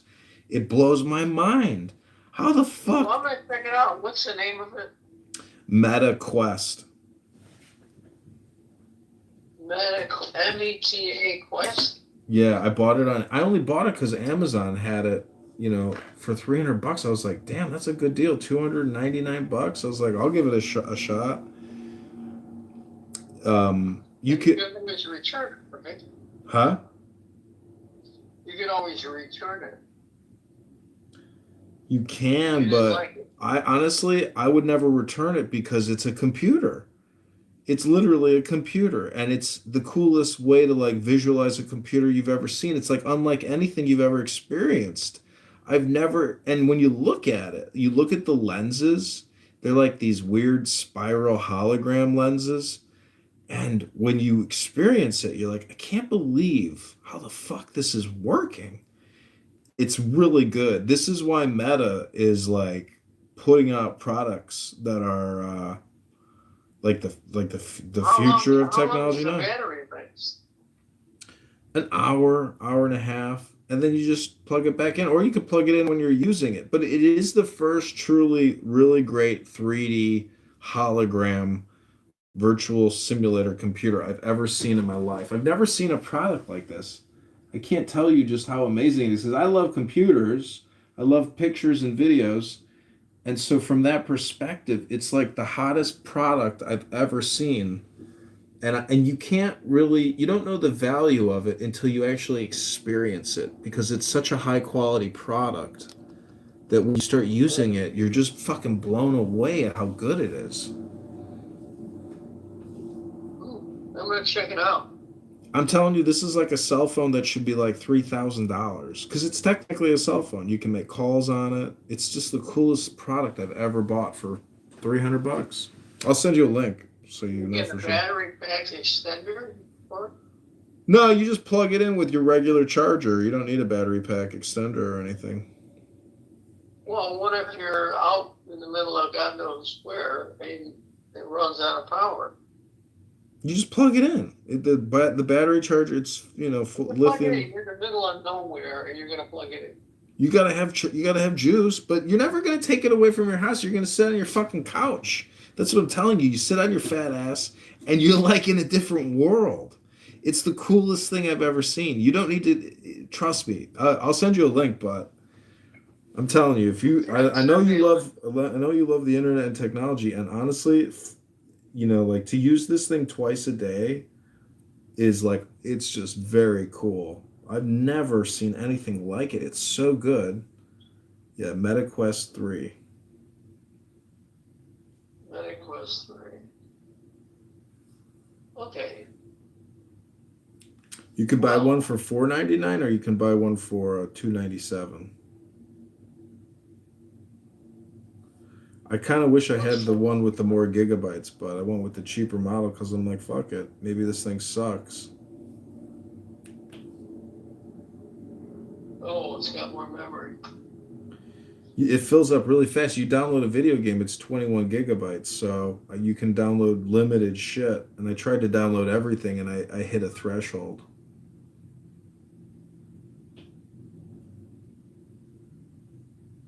You gotta check it out. Yeah, let me send you a link here. Well, keep plugging away, and I'll let you know how I do with this. Doing what? What are you doing? I'm gonna check out this MetaQuest. Oh, I see. Well, how's your kids doing? How's your grandkids doing? How's your ex-wife's doing? Oh God, Chancey's doing fabulous. She's making a nice living now in the cosmetics world. Cosmetics? I thought she was doing nursing. She is. She's a nurse, but she went and took special training, and she does faces now. Oh, in the hospital? No, she's got her own clinic. Oh, I see what you're saying. I got it. Yeah, it's kind of confusing. Yeah, but she's making more money. She's making twice as much as the nurse makes, maybe more. Wow, that's exciting. Isn't it? And she's getting some other special training. And these people got to come back every 6 months for a refill. You must be her number one client. Who? Mine? Yeah, I mean, last time I talked to Charisse, she said Chancey was going down there for Christmas or in November of last year. Yeah, she did. Yeah, Chancey and her fiance and the little kid came down here for 2 weeks. We had a great time. Oh, that's nice. Yeah, real nice. But she's just doing fabulous. Just fabulous. Unbelievable. She's, I don't know, maybe she's got the Jewish gene, but she's damn sharp. Yeah, she's got your intelligence. Some people say men are the alpha predator, but I say women are the alpha predator. I think you're right. Yeah. I mean, think about it. They weren't at one time, they were passive, but those days are gone unless you happen to be a Muslim. Well, if you have 13 of them, you can splash water on them and beat them with a belt, while they wail, cry, and scream supplications to Allah. Yeah, I just saw a video on that. If you beat a dog, you get 15 days in jail. If you beat your wife, it's like a couple of hours. Oh, man. That's funny. Okay, so we'll take care and we'll be in touch. Okay, sounds good. Have a good night. Thank you for calling. Bye. Take care. Bye.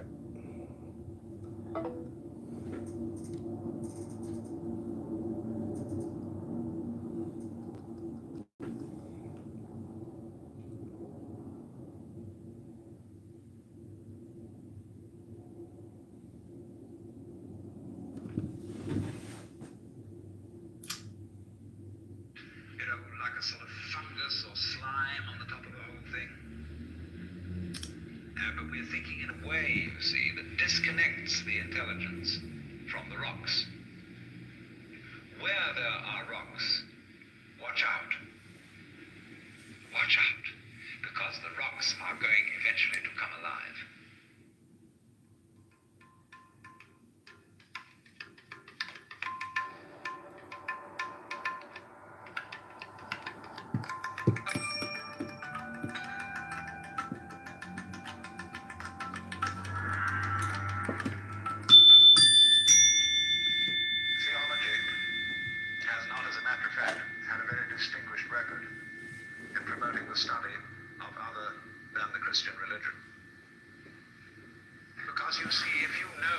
first place that you have the true religion.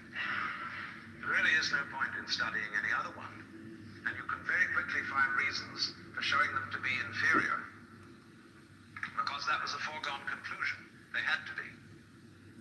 Because if, for example, you get into discussions as to whether Buddha was a more profound and spiritual character than Jesus Christ, you arrive at your decision on the basis of a scale of values, which is, of course, Christian. And in this sense, the judge and the advocate are the same. Now, as you know, I'm not being very fair and very kind to modern theology, but there is this strange persistence of insisting that our group is the best group. And I feel that there is in this something peculiarly irreligious, and furthermore it exhibits a very strange lack of faith. Because I believe that there is a strong distinction between faith on the one hand and belief on the other. That belief is, as a matter of fact, quite contrary to faith. Because belief is really wishing. It's from the Anglo-Saxon root leaf, to wish. And belief, stated, say, in the creed, is a fervent hope that the universe will turn out to be thus and so. And in this sense, therefore, belief precludes the possibility of faith, because faith is openness to truth, to reality, whatever it may turn out to be. I want to know the truth. That is the attitude of faith. And therefore, to use ideas about the universe and about God as something to hang on to, in the spirit of Rock of Ages cleft for me, and there's something very rigid about a rock. And we are finding our rock getting rather worn out in an age where it becomes more and more obvious that our world is a floating world. It's a world floating in space, where all positions are relative and any point may be regarded as the center. A world which doesn't float on anything. And therefore, the religious attitude appropriate to our time is not one of clinging to rocks, but of learning to swim. And you know that if you get in the water and you've nothing to hold on to, and you try to behave as you would on dry land, you will drown. But if, on the other hand, you trust yourself to the water and let go, you will float. And this is exactly the situation of faith.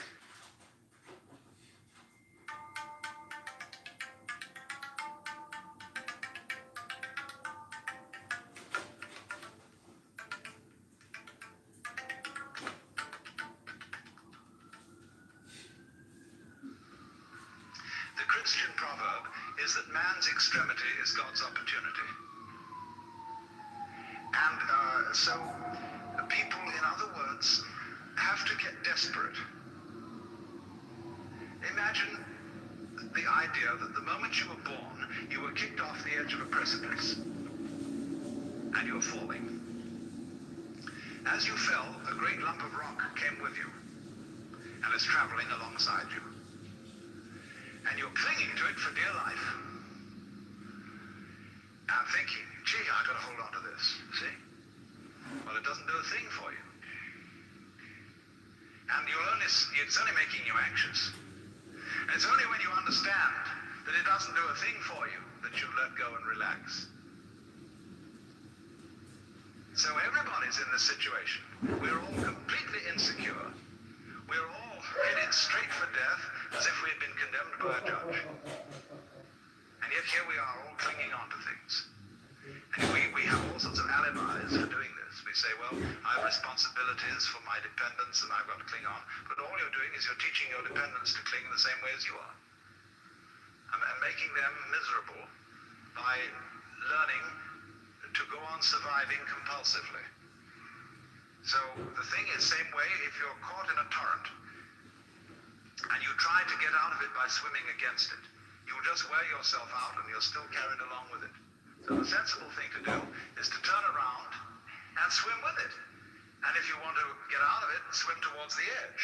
But go with it. Same way when you're sailing. All always keep the wind in your sails. If you want to go against the wind, tack. But use the wind. So it's this way. We're all in this great stream of change, which we call life. We are the stream. If you imagine you're separate from it and you're being carried along by it as if you were a cork, that's a delusion. You're a wave of the stream itself. So get with it.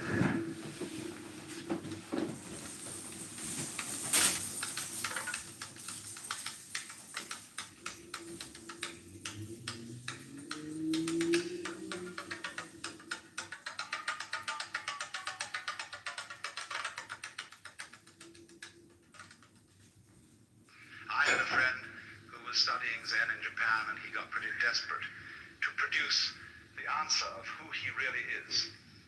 And on his way to an interview with the master to give an answer to the problem, he noticed a very common sight in Japan, a big bullfrog sitting around in the garden. And he swooped this bullfrog up in his hand and dropped it in the sleeve of his kimono.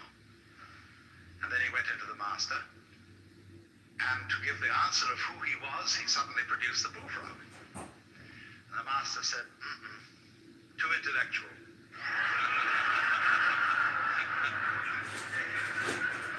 In other words, this answer is too contrived. It's too much like Zen. You've been reading too many books. It's not the genuine thing. And so the method of teaching used by these great Eastern teachers is to make fools persist in their folly, but very rigorously and very consistently and very hard.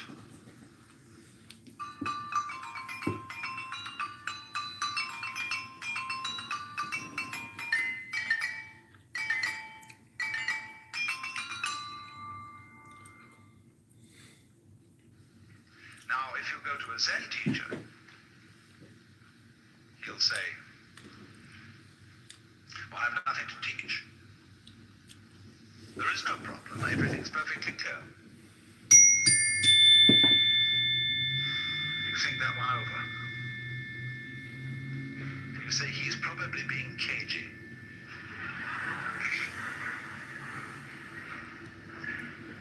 But the teacher says, quite honestly, I haven't anything to tell you. I don't teach anything. I have no doctrine. As I said to you at the beginning of this talk, I have nothing whatsoever to sell you. So the student thinks, this is very deep, because this nothing that he's talking about, this nothing that he teaches, is what they call in Buddhism shunyata, and it's supposed to be the ultimate reality. But as you know, if you know anything about these doctrines, this doesn't mean real nothingness, not kind of just nothing there at all, not just blank, but it means no thingness. It's the transcendental reality behind all separate and individual things, and that's something very deep and profound. So he knows that when the teacher said, I have nothing to teach, he meant this very esoteric no thing. Well, he might also say then, if you have nothing to teach, what are all these students doing around here? And the teacher says, they are not doing anything. They're just a lot of stupid people who live here. And he knows again, you see, the stupid doesn't mean just straight stupid, but the higher stupidity of being people who are humble and don't have intellectual pride.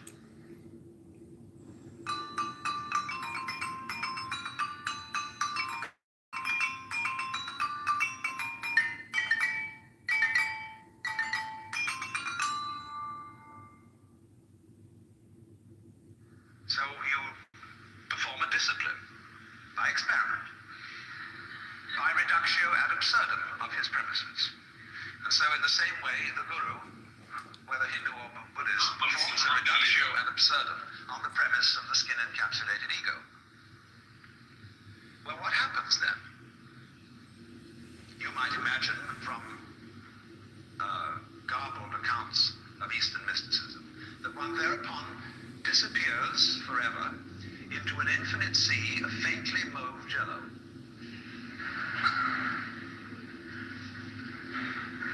And become so lost to the world and entranced that you forget your name, address, telephone number, and function in life.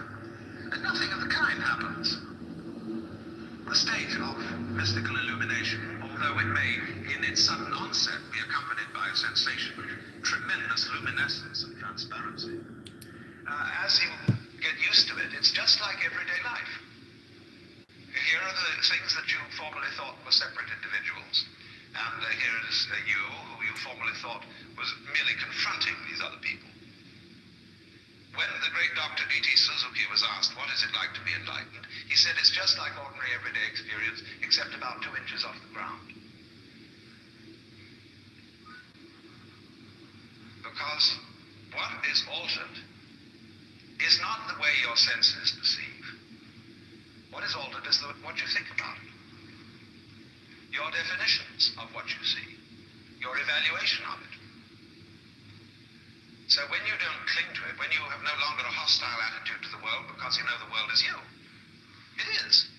I mean, let's take it from the point of view of biology. If I describe the behavior of a living organism, I cannot possibly describe that behavior without simultaneously describing the behavior of the environment. So that I discover that I don't describe organisms in environments. I describe a unified field of behavior called an organism environment. It's an awkward word. But there it is. The environment doesn't push the organism around. The organism doesn't push the environment around. They are two aspects or poles of the same process.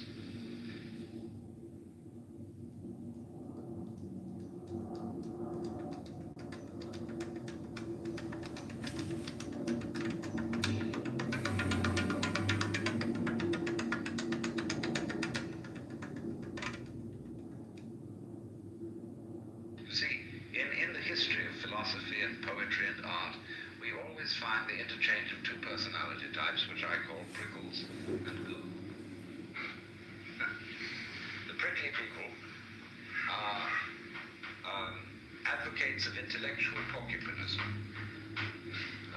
They want a rigor, they want precise statistics, and they have a sudden clipped attitude in their voices, and you know this very well in academic circles, where there are people who are always edgy like that, and they accuse other people of being disgustingly vague and miasmic and mystical. But the vague, miasmic, and mystical people accuse the prickly people of being mere skeletons with no flesh on their bones. And they say to you, you just rattle. You're not really a human being. You know the words, but you don't know the music. And so therefore, if you belong to the prickly type, you hope that the ultimate constituent of matter is particles. If you belong to the gooey type, you hope it's waves. If you are prickly, you're a classicist. And if you're gooey, you're a romanticist. And going back into medieval philosophy, if you're prickly, you're a nominalist. If you're gooey, you're a realist. And so it goes. But we know very well that this natural universe is neither prickles nor goo exclusively. It's gooey prickles and prickly goo. And you see, it all depends on your level of magnification. If you've got your magnification on something so that the focus is clear, you've got a prickly point of view. You've got structure, shape, clearly outlined, sharply defined. A little out of focus is going to go bleh, and you've got goo. But we're always playing with the two, because it's like the question is the world basically stuff, like matter, or is it basically structure? Well, we find out, of course, today that in science we don't consider the idea of matter, of there being some sort of stuff. Because supposing you wanted to describe stuff, in what terms would you describe it? You always have to describe it in terms of structure, something countable, something that can be designated as a pattern.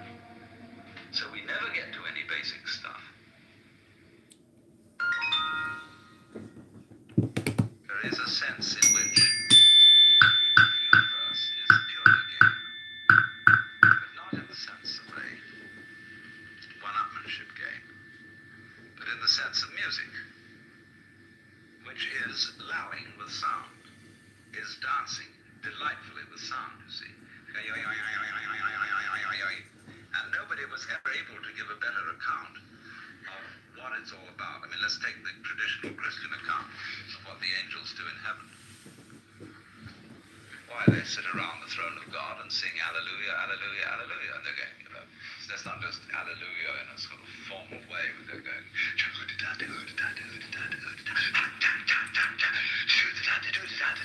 you know, they're really swinging. And by the time you know where they are, the swinging has reached such fantastic proportions. And they've thought out the most amazing little goody-doody-doody-doody-doos that you've got the whole physical universe happening. Yeah, that's the way it starts. And so, I mean, this game is great.